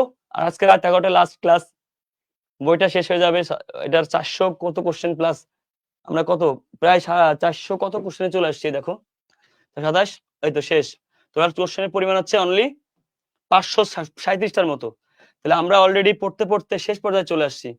তো এভাবেই যে কোনো জার্নি শেষ হয়, তোমার জার্নি তুমি শুরু হবে। পরীক্ষার আগের দিন আসলে ফুল রিভিশন ক্লাস কতটা লাভ হয় না, যতটা লাভ একটু আগে করে হয়। স্বাভাবিক একটা ক্লাসে সব শেষ করতে গেলে আর 10-15টা ক্লাস সব শেষ করা অনেক পার্থক্য। তো ইনশাল্লাহ তারপর আমি ক্লাস নিব, গুচ্ছর আগে যেমন একটা ক্লাস তুমি আমার পাবা, রাবির আগেও তুমি একটা ক্লাস আমার পেতে পারো, বা আরিফ ভাই পাবা, এটা তো স্বাভাবিক, এটা তো ম্যারাথন ক্লাস হয়। কুমিল্লার আগে তো পাবা না, ওই রাবি গুচ্ছ নিতে পারি। আর ঢাবির জন্য পেইড ব্যাচ আমরা 3-4টা ক্লাস দিতে পারি, রিভিশন ফাইনাল রিভিশন ক্লাস, ওখানে আরিফ ভাই নেবে, আমিও নেবো। আর এইভাবে পুরো বই শেষ করানো, রিভিশন, এরকম বড় রুটিন দিয়ে আর কখনোই ক্লাস তোমাদের ব্যাচের সাথে হবে না, আজকে লাস্ট ক্লাস তোমাদের, এটাই। তাই গুচ্ছ মডেল টেস্ট শুধু নেওয়া যাবে, যাবে ভাই অ্যাকাউন্টিং পেজ অর্ডার দিও। আর কিছু বলো? আর ম্যানেজমেন্টের জন্য আমি ট্রাই করব, আমি ম্যানেজমেন্টের জন্য আমি ট্রাই করে বলছি তো, আমি ট্রাই করব ইনশাআল্লাহ। হ্যাঁ, আর কিছু বলার আছে তোমাদের? আরিউর আগে আমার ক্লাস চান কেন? আপনি আমার ক্লাস চান, আপনি আমার এই ক্লাসগুলো করলে আপনার আরিউ ক্লাস লাগবে না, আপনি আমার এই ক্লাসগুলো করলে রাজশাহীর ক্লাস লাগবে না। ওকে, তারপরেও আপনারা বলছেন রাজশাহীর আগে একটা ট্রাই করব একদিন ইনশাআল্লাহ, আল্লাহ যদি বাঁচায় আমাকে। রাজশাহীর জন্য আমি আপনাদেরকে টপ 100 এমসিকিউ আমরা সলভ দিব, যেটা অ্যানালাইসিস করলে আমার হয়তো 2টা ক্লাস লাগতে পারে, একটা ক্লাস আমার হয় না, তো ওখান থেকে কমন আসবে ইনশাআল্লাহ। রাবির আগে, ভাই রাবির আগে এই ক্লাসগুলো যদি করো তাহলে রাবির আগে আর ক্লাস করো না, তুমি এত ক্লাস করে কি করবা? তো রাবি তুমি এই ক্লাসগুলো যদি করে থাকো আর লাগবে না তোমার, বুঝছো? এটা আমার কথা আর কি। তারপর তোমরা বলছো একটা ক্লাস নিব, অবশ্যই এটা তোমাদের হক, আমি দিব ইনশাআল্লাহ। গুচ্ছ লাগবে একটা নিব। আর ঢাবির জন্য আমাদের পেইড ব্যাচে আমরা আলাদা করে, আর তোমরা যারা আমাদের কাছে পেইড ব্যাচে পড়ো না, তোমাদেরকে একটা সুযোগ দেবো ঢাবির জন্য আমাদের কাছে পড়ার জন্য। এই জন্য কালকে বলবো যে একটা গুগল ফর্ম দিব, তোমাদের ঢাবি যদি পুনরায় এক্সাম হয় তোমাদেরকে আমরা হেল্প করব। এই কালকের ক্লাসে লাস্টে এই গিফটটাই তোমরা পাবা। মনে করো তুমি ঢাবিতে পুনরায় এক্সাম পরীক্ষা দিবা, তুমি আমার পেইড ব্যাচের কিছু বাংলার তো তোমার সমস্যা, তোমাকে আমার পেইড ব্যাচের বাংলা ক্লাস দিয়ে হেল্প করব, তাই কালকে গুগল ফর্ম পূরণ করে রাখতে পারো। তো তুমি আমার কাছে কষ্ট করে এতদিন ক্লাস করছো, তোমার একটা ফাইনান্সিয়াল প্রবলেম, তুমি 10 টাকার জন্য আমার একটা বই নিতে পারছো না, হতে পারে না? কালকে লাস্টে যারা থাকবে তাদেরকে হেল্পটা করবো আমি জাহিদ হাসান বলছিলাম না গিফট দেবো, ধরো তুমি আমার মডেল টেস্ট বই নিতে পারছো না, তুমি আমার ইয়ার নিতে পারছো না, আসলেই তোমার প্রকৃত সমস্যা, যে মিথ্যা বলবে সে মিথ্যুক। এরকম প্রবলেম যাদের থাকে, আমি এখনো বলতে পারছি না মডেল টেস্ট বই না দিতে পারি, কারণ মডেল টেস্ট বই স্টক কম, এটা আমার আসলে কষ্ট হবে। তো এইরকম যাদের প্রবলেম আছে আজকে রাত্রে ক্লাসে আমি একটা গুগল ফর্ম দিয়ে তাদেরকে হেল্প করতে পারি, এটা হচ্ছে আমার জাস্ট কথা, কারণ তোমরা অনেক কষ্ট করছো আমার জন্য, আমি তোমাদেরকে একটা গিফট দিতে পারি ইনশাআল্লাহ। সো ভালো থাকো, সুস্থ থাকো। ডিউর এক্সামের পসিবিলিটি কত ভাই, আমি এটা নিয়ে এখন কথা বলতে চাচ্ছি। ভালো থাকো, আল্লাহ হাফেজ। আজকে রাত্রে দেখা হবে ঠিক 11টায়। ওকে, আরুর আগে একটা ক্লাস হয়ে যাবে, গুচ্ছর আগে একটা ক্লাস নেব আমি। আর পেইড ব্যাচে মার্কেটিং কোনো সিঙ্গেল বই না ভাইয়া, বই নেই। এখন বলছে রায়ান ভাইয়ের বোম পড়ানোর আগে আপনার রেগুলার বোম ক্লাস নিতে, আমি জানি আপনার বোম ক্লাস, তোরা পিটাবো একদম, তোরা তো জানতে হয়েছে কিটা, এত জানবি না, খবরদার ভাইয়া। ছোট মেয়েকে একটা একটা চাওয়া বোম class, I will try to my best. Okay, তোমাদের বোম ক্লাসের জন্য আমি পোস্ট করব, তোমাদের রেসপন্স পেলে আমি ক্লাস দিব। যাও, আমারে তো আসলে একদম মারতে মারতে মেরে ফেলাইছে, এটা হচ্ছে কথা। আমি সবসময় ভাবি সেই মোমেন্টটা ঈশান আর তানভীর চান্স পেলে জাহিদ ভাই শাহরিয়ার ভাই যে খুশি হবে, হ্যাঁ এটা সত্য কথা, ওরা দুজন চান্স পেলে আমি খুশি হব। আচ্ছা, তোমাদের কাছে একটা রিকোয়েস্ট আবার রেখে গেলাম, তোমরা ঢাবির মডেল টেস্ট পরীক্ষা দিয়েছো, আমাদের বই নিয়েছিলা, তোমরা যারা প্রবলেম পেয়েছো সেই প্রবলেম এই নাম্বারে হোয়াটসঅ্যাপ করে দিও 2902। রাজশাহীর এক্সাম অবশ্যই দেখা হবে, আসবো। আর দ্বিতীয়ত হচ্ছে আজকে রাত্রেই তোমাদের সাথে আমার শেষ অ্যাকাউন্টিং এর জার্নিটা হবে। আজকে রাত্রে চ্যাপ্টার গুলা জেনে গেছো, this is the last class for you and last regular class যাকে বলে, এটাকে ম্যারাথন ক্লাস হয়তো নিব, রাজশাহী নেবো, গুচ্ছ একটা নিব, ঢাবি যদি পুনর এক্সাম হয় তার জন্য আরিফ ভাই তো 3টা, আমি 2টা নিব পেড ব্যাজে বা বাইরে যে কোনো নিব, but last revision class full book with you আজ রাত 11টায়, সবাইকে বলে দিও, দেখা হচ্ছে ইনশাল্লাহ। যেগুলো প্রবলেম পাইছো একটু দিও আর কি, যেগুলো পাইছো দিও, খুব উপকার হবে। হ্যাঁ, মেজদা বলেছে আপনি একটা জিনিস, ভাইয়া আমি স্টুডেন্টের জন্য অনেক কিছু করতে পারি। তো আর ডাউট সলভিংটা ঈদের আগেই লঞ্চ হয়ে যাবে, জানাই দিব। তো আমি একটা পোস্ট করবো, এই পোস্টে তোমরা ম্যানেজমেন্ট ক্লাসে রেসপন্স করো, তাহলে আমি ম্যানেজমেন্ট টপ 200 এমসিকিউ অ্যানালাইসিস করে দিব। আল্লাহ যদি রহমত করে আর আমার যদি মাথা ঠিক থাকে, হয়তো এর বাইরে যাবে না কোশ্চেন, বেশিরভাগ 90+ কোশ্চেন থাকবে ইনশাল্লাহ। তো আমি ট্রাই করবো ইনশাল্লাহ। হ্যাঁ, I will try to my best. 2021 সাল 22 সালের জাহিদ বাইরে দেখবা যদি ম্যানেজমেন্ট ক্লাস নিই, আমি দোয়া করার জন্য আমি নিতে পারি ইনশাল্লাহ। ঈশান ঈশান মল্টেসে মিস্টেক গুলা এখানে দিস, এই নাম্বারে হোয়াটসঅ্যাপ করিস, শোনা পাখি। ভালো থাকবা, আমাদের দোয়া করবা। আর আজকে ক্লাসটার জন্য প্রস্তুতি নাও, 4 থেকে 5 ঘন্টা লাগবে, কারণ তুমি নিজেও জানো এই অধ্যায়গুলো কত কঠিন। উৎপাদন ব্যয় আবার 10 নম্বর অধ্যায় জীবনে ছুঁয়ে দেখোনি, আবার আর্থিক সার্ভেও নি। আসসালামু আলাইকুম সবাইকে, বহুদিন পর কোন সুযোগ পাইছো জানা তুমি, গুড। রাগ করতেছি না, তোমরা কমেন্ট করো। তাহলে আজকে একটা পোস্ট দিব রাত্রে, এখন একটু করে দেখো পোস্টটা, খেয়াল রেখো। ম্যানেজমেন্ট ক্লাস পেয়েছো আমার, এই তো এতক্ষণ স্টুডেন্ট ছিল না, এখন অনেক স্টুডেন্ট, আলহামদুলিল্লাহ, খুব ভালো লাগছে দেখে। তো আমি অনেক কথা বলতে চাই তোমাদের সাথে, আসলে সেই কথাগুলো বলা হয় না। আমি হচ্ছে যেমন রাজশাহীর পরীক্ষার সময় আসবো, তোমরা দেখবা, দেখা হবে তোমাদের সাথে। পরীক্ষার হল থেকে বেরোয় তোমরা আমার কথা মনে করবা, এইটুকু আমি বলতে চাই।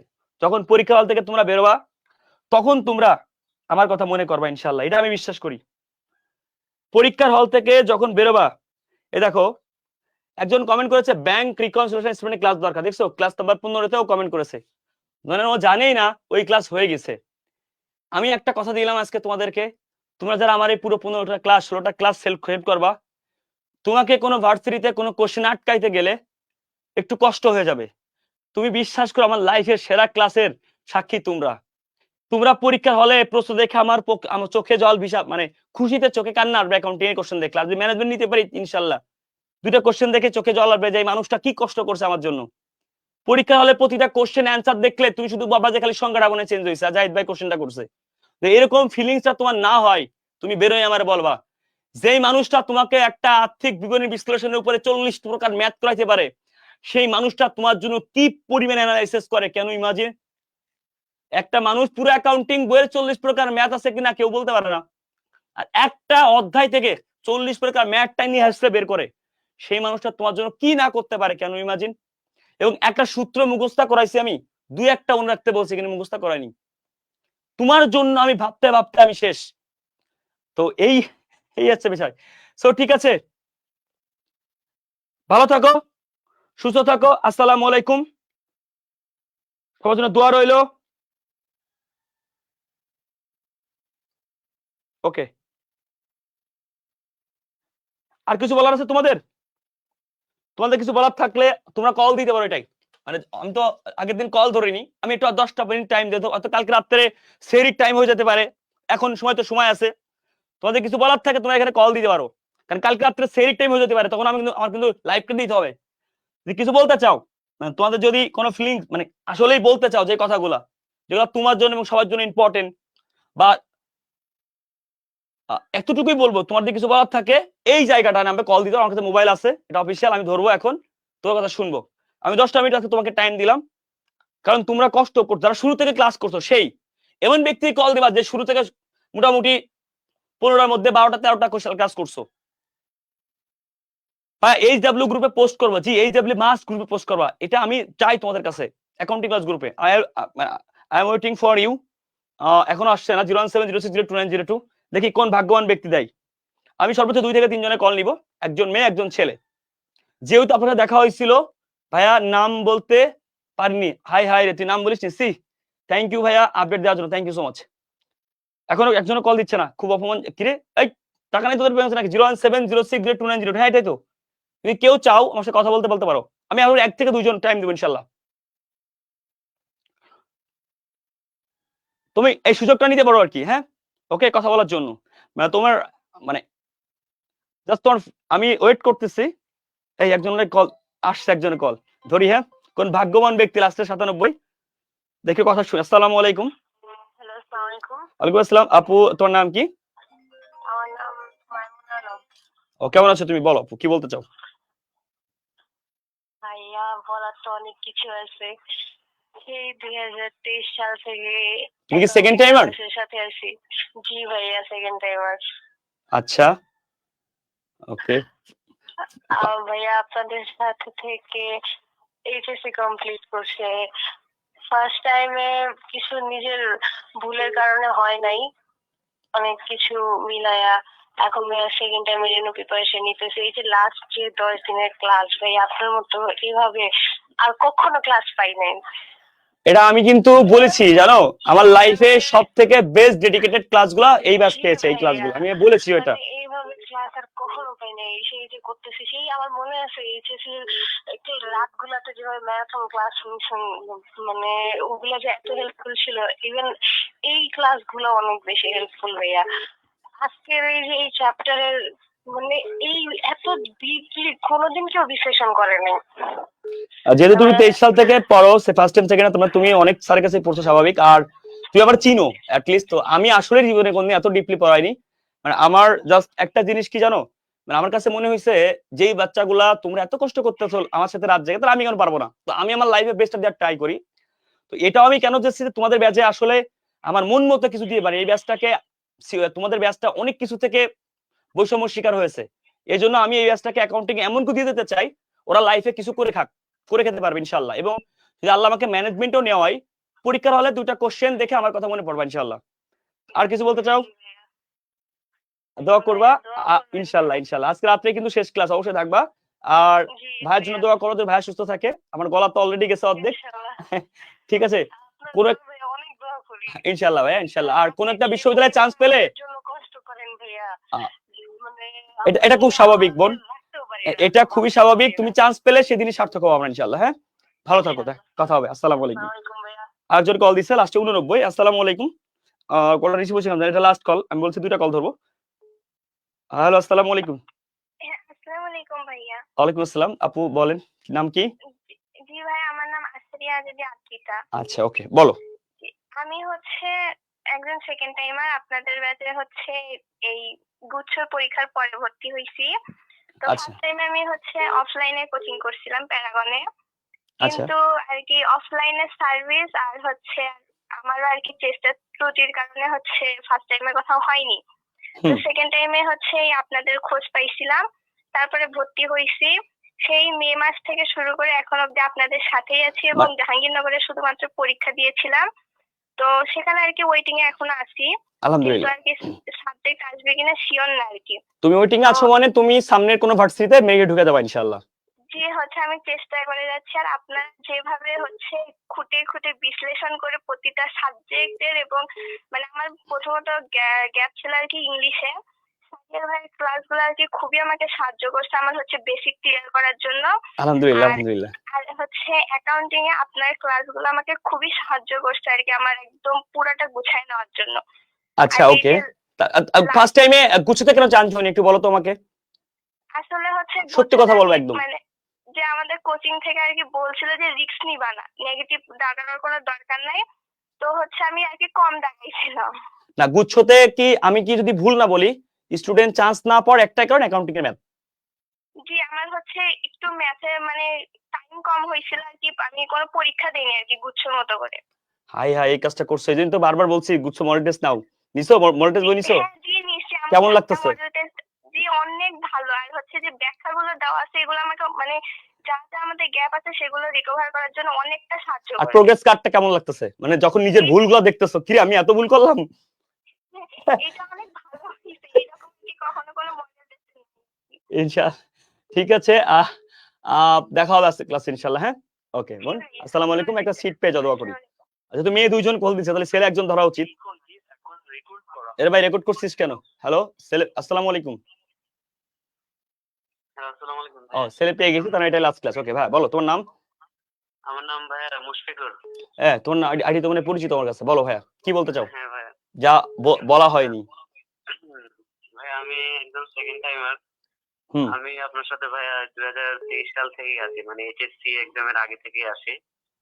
একদম আপনার যখন 50K ফলোয়ার, আপনি আচ্ছা আচ্ছা চেয়ারে আচ্ছা বসে ভিডিও বানাইতেন, একদম চেয়ারে বসে ভিডিও বানাইতেন যখন, আচ্ছা ওই ভিডিও তখন থেকে আমি আপনার সাথে আছি ভাইয়া।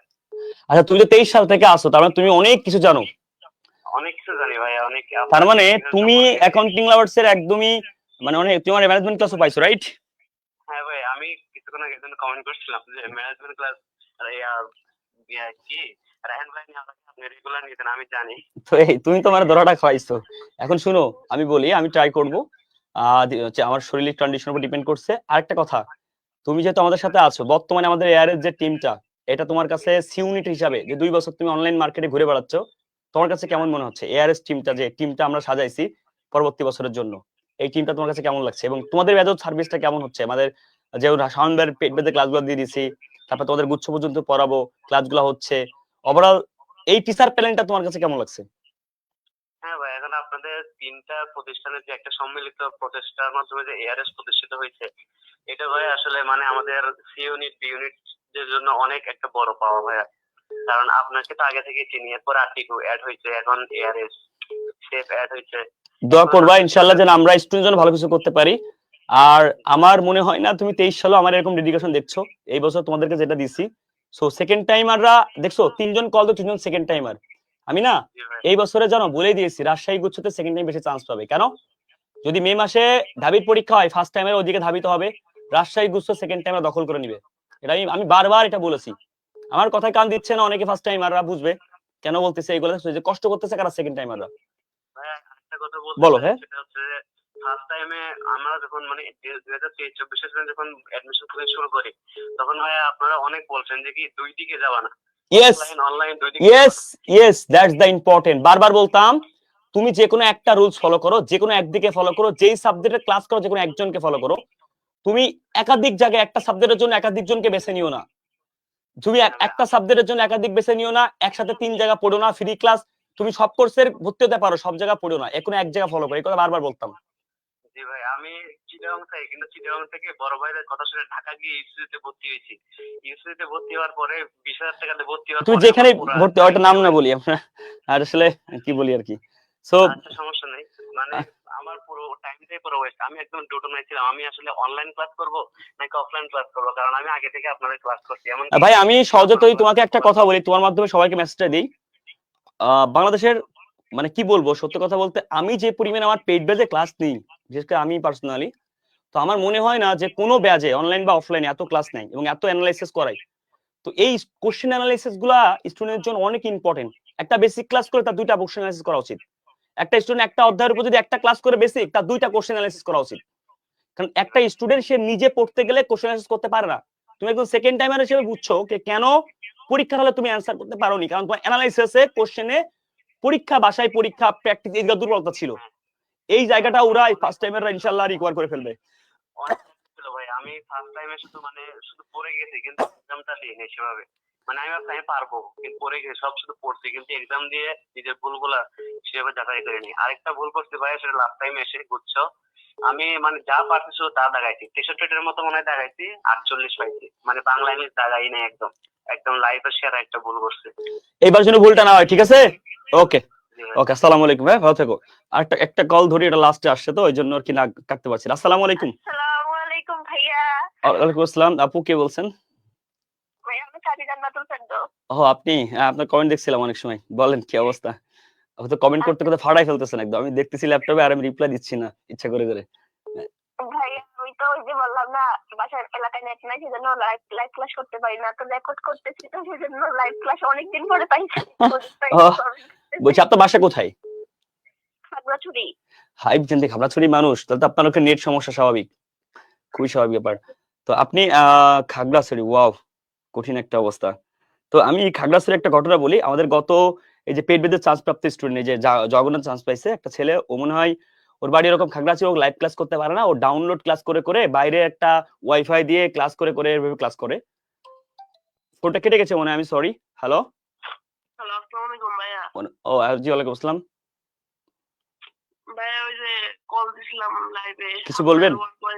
1.0 ও আচ্ছা, আলহামদুলিল্লাহ। আমি এটা আপনারটাই লাস্ট ক্লাস, তো আজকে আপনি খুবই ভাগ্যবান যে রিসিভ হয়ে গেছে অটো। সো কেমন লাগতেছে ওভারঅল আমাদের সাথে যে রাত জায়গায় কষ্ট দিচ্ছি, কষ্টগুলো কেমন লাগতেছে?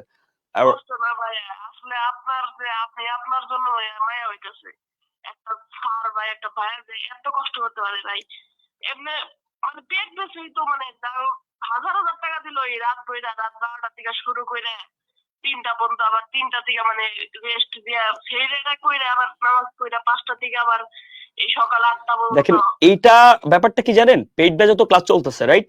এখন পেইড ব্যাচে তো আর কোনো শিডিউল নাই ক্লাস নেওয়ার, দেখছেন? এখন পেইড ব্যাচে তো আমি 2 বার শেষ করাইছি না, বলেন, and আমি আর কি পড়াবো? এখন তিনবার হ্যাঁ, এমসিকিউ সলভ সহ, হ্যাঁ। এখন এখন এই যে বাইরে আমি ক্লাস কেন নিচ্ছি? যদি আমি পেইড ব্যাচে এরকম ক্লাস দিই রাত্রে, তো আমার পেইড ব্যাচের স্টুডেন্ট গালাগালি দেবে যে আপনি পেইড ব্যাচে হচ্ছে এরকম ভাবে আপনাদের পেইড ব্যাচেই পড়বো ক্লাস নাকি বাইরে পড়বো। তো এই জন্য বললাম ভাই, আপনি আমাদের জন্য যা করতেছেন, এটা ব্যাপারটা কি জানেন, আপনারা সাপোর্ট দিচ্ছেন বলে হচ্ছে, মানে তোমরা সাপোর্ট দিচ্ছ হচ্ছে তোমাদের এতটুকুই বলবো যে হচ্ছে তোমরা চেষ্টা চালায় যাও, শুধু ভালো কিছু হবে। আজকে রাত্রে শেষ ক্লাস, কথা হবে তোমাদের সবার সাথে। আর তুমি খাগড়াছড়ি থেকে যদি যুক্ত আছো, ওই জায়গা থেকে চান্স পাওয়াটা অনেক টাফ হয়ে যায়, কিন্তু তুমি অনেক প্রতিবন্ধকতার মধ্যে দিয়ে আছো। সো আমি চাইবো তুমি চান্স পেয়ে যাও, ভালো করে পড়াশোনা করো, কেমন? প্রথম দিকে শেষ পর্যন্ত টার্গেট এই রাস্তায় ভাই আমার। ইনশাল্লাহ, ইনশাল্লাহ, দোয়া রইলো তোমার জন্য, কেমন? ইনশাল্লাহ, ইনশাল্লাহ, ইনশাআল্লাহ রাস্তায় পরীক্ষার দিন দেখা হবে। ইনশাল্লাহ, ইনশাল্লাহ। আসসালামু আলাইকুম। ওয়ালাইকুম। সবাই ভালো থাকবেন, সুস্থ থাকবেন। বিদায় নিচ্ছি আজকে এখান থেকে। এবং 21টা কল আসছে এই জাস্ট এই মুহূর্তে, আমি সরি সবার কল ধরতে পারিনি, আন্তরিকভাবে দুঃখিত। সবাই সবার জন্য দোয়া করবেন। আসসালামু আলাইকুম ওয়া রাহমাতুল্লাহি ওয়া বারাকাতুহু। দেখা হচ্ছে সবার সাথে আজকে রাত 7টায়, ঠিক সরি 11টায়, ঠিক ওই সাবজেক্টগুলো নিয়ে। এবং আজকে আর মডেল টেস্ট এবং মডেল টেস্ট বই, ওএমআর, রাজশাহী মডেল টেস্ট, গুস্ত মডেল টেস্ট এবং হচ্ছে আমাদের লাস্ট মেডিসিন, সবকিছুই আপনি অবশ্যই অবশ্যই অর্ডার করে ফেলুন আজকে, আপনি বেস্ট আউটপুট পাবেন। আবার কে কল দিল শেষ মুহূর্তে, ওর ভাগ্য ভালো মনে হয়। আসসালামু আলাইকুম। আসসালাম, আমি লাইভটা ডিলিট করে দিয়েছিলাম, আপনি কল দিয়েছেন তাই ধরলাম। বলেন কেমন আছেন, আপনার নাম কি? জি ভাই, আমি ঈশান। এই বেটা, কি অবস্থা বল? জি ভাই, ভাই আপনার ক্লাস তো দেখতেছি, তো ভাবলাম একটু ফোন দিয়ে ডিস্টার্ব করি। ডিস্টার্ব না, তুই চান্স না পেলে তোমার সবাই তোরে কি বলবো জানিস? না ভাই, সেটা সেই জন্যই তো ভাই যে আপনার ক্লাস তোর চান্স কিন্তু পাওয়াই লাগবে, মানে তোর চান্স পাওয়াটা ফরজে কি, মানে কি আইন হয়ে গেছে, বুঝতে পারছিস? মানে তোর হচ্ছে তোর চান্স পাওয়াটা ফরজে আইন হয়ে গেছে, বুঝছস? অ্যাটলিস্ট অ্যাকাউন্টিং ম্যানেজমেন্টে এক মানে তুই না করতে পারে, এই জায়গাটা খেয়াল রাখিস, হ্যাঁ? জি ভাই, অ্যাকাউন্টিং মানে যে ঢাবির যে পরীক্ষা হলো, সেখানে আপনার ক্লাসগুলো করে অ্যাকাউন্টিং এ তো 12-12ই আসছে, ম্যানেজমেন্টেও একটু নিজের মানে একটু নিজে পাকামতি করতে যায় 9.75 আসছিল। তো তাহলে এই পাকনামিগুলো এখন আর করা যাবে না ইনশাআল্লাহ, ঠিক আছে? জি তাহলে জি ভাই, ইনশাআল্লাহ আপনার ম্যানেজমেন্ট ক্লাস পাইলে আর এসব পাকামতি হবে না, শিওর সেটা। এই তো তুমি জায়গা মতো দিলে একদম ধরায়, আমার ম্যানেজমেন্ট ক্লাস ফেলে কেন পাকাতে হবে না ভাই, আমি কি করলাম? তো আমি চেষ্টা করব, হ্যাঁ, I will try to my best. তবে আমি সর্বোচ্চ 200 থেকে 250 এমসিকিউ দিলে ওটা সলভ করাইতে আমার হয়তো 2টা ক্লাস বা 3টা ক্লাস লাগবে। তো ওইটা যদি কেউ নোট করতে পারে, মানে ওটা কি করবো আমি প্রত্যেকটা এমসিকিউ থেকে, মানে ধর একটা অধ্যায়ের 20টা এমসিকিউ, 20টা এমসিকিউ করলে ওই পুরো অধ্যায়টা কভার হয়ে যাবে। এভাবে আমি ক্ষুদ্র ক্ষুদ্র করে পড়াবো যাতে টপ আইটেম গুলো একদম মুখস্থ করে দেবো। কিন্তু সমস্যা হবে কি জানিস, একটা স্টুডেন্ট হয় এগুলো স্ক্রিনশট দিয়ে রাখতে হবে, আদারওয়াইজ নোট করতে হবে। কারণ তা না করে আন্দাজে শুধু ক্লাস দেখে গেলে কোনো লাভ নেই। আমার ক্লাস করলে এই ব্যাখ্যাটা ইম্পর্টেন্ট, ওই যে আমি যে অ্যানালাইসিস গুলো দিব ওই অ্যানালাইসিস থেকে কোশ্চেন হবে। তো এই জায়গাটা ইম্পর্টেন্ট। আমার ক্লাসের স্পেশালিটি হচ্ছে আমার ক্লাসের যে এক্সপ্লেইন গুলা, ব্যাখ্যাগুলো, ম্যানেজমেন্ট এইগুলো কাজে লাগবে। শুধু এমসিকিউ প্র্যাকটিস করা পড়লাম, পিডিএফ দেন পড়লাম, লাভ নেই। তো এইরকম চিন্তা যাদের আছে তারা আসলে ক্লাস করে লাভ হবে না, হয় নোট করতে হবে, আদারওয়াইজ তোমার হচ্ছে স্ক্রিনশট নিয়ে নিয়ে পরে নোট করতে হবে, যে কোনো একটা কিছু করতে হবে। তো এইটা আমি বলে দিব ইনশাআল্লাহ। স্ক্রিনশটে বিশ্বাস করি না ভাই, আমি ক্লাস হ্যাঁ হ্যাঁ, ইয়েস ইয়েস ইয়েস, খুব খুব, কারণ হচ্ছে কি মানে এই জিনিসটা আরো ভালো। সো ঠিক আছে, তুই ভালো থাক, তোদের সবাইকে বলি তোরা সবাই ভালো থাক, তোরা দোয়া করিস আমার জন্য। আর নোটগুলো যারা করছিস তোরা A to Z নোট করছিস, কাজী জান্নাতুল ফেরদাউস, তুমি A to Z নোটটা আমাকে দিও তো বোন, দেখবেন তোমার নোট কেমন হয়েছে, এই নাম্বারে হোয়াটসঅ্যাপ করে। যারা নোট করেছে A to Z নোটের পিডিএফটা ক্লাস 1 ক্লাস 2 এ লিখে আমাকে এই নাম্বারে হোয়াটসঅ্যাপ করো। আসসালামু আলাইকুম, আল্লাহ হাফেজ সবাইকে, তুই ভালো থাক, সবাই ভালো থাক ইনশাআল্লাহ, আল্লাহ হাফেজ সবাইকে, সবার জন্য দোয়া রইলো। আসসালামু আলাইকুম ওয়া রাহমাতুল্লাহি ওয়া বারাকাতুহু। দেখা হচ্ছে লাস্ট ক্লাস তোমাদের সাথে আজকে 26 তারিখ রাত 11টায়। আল্লাহ হাফেজ।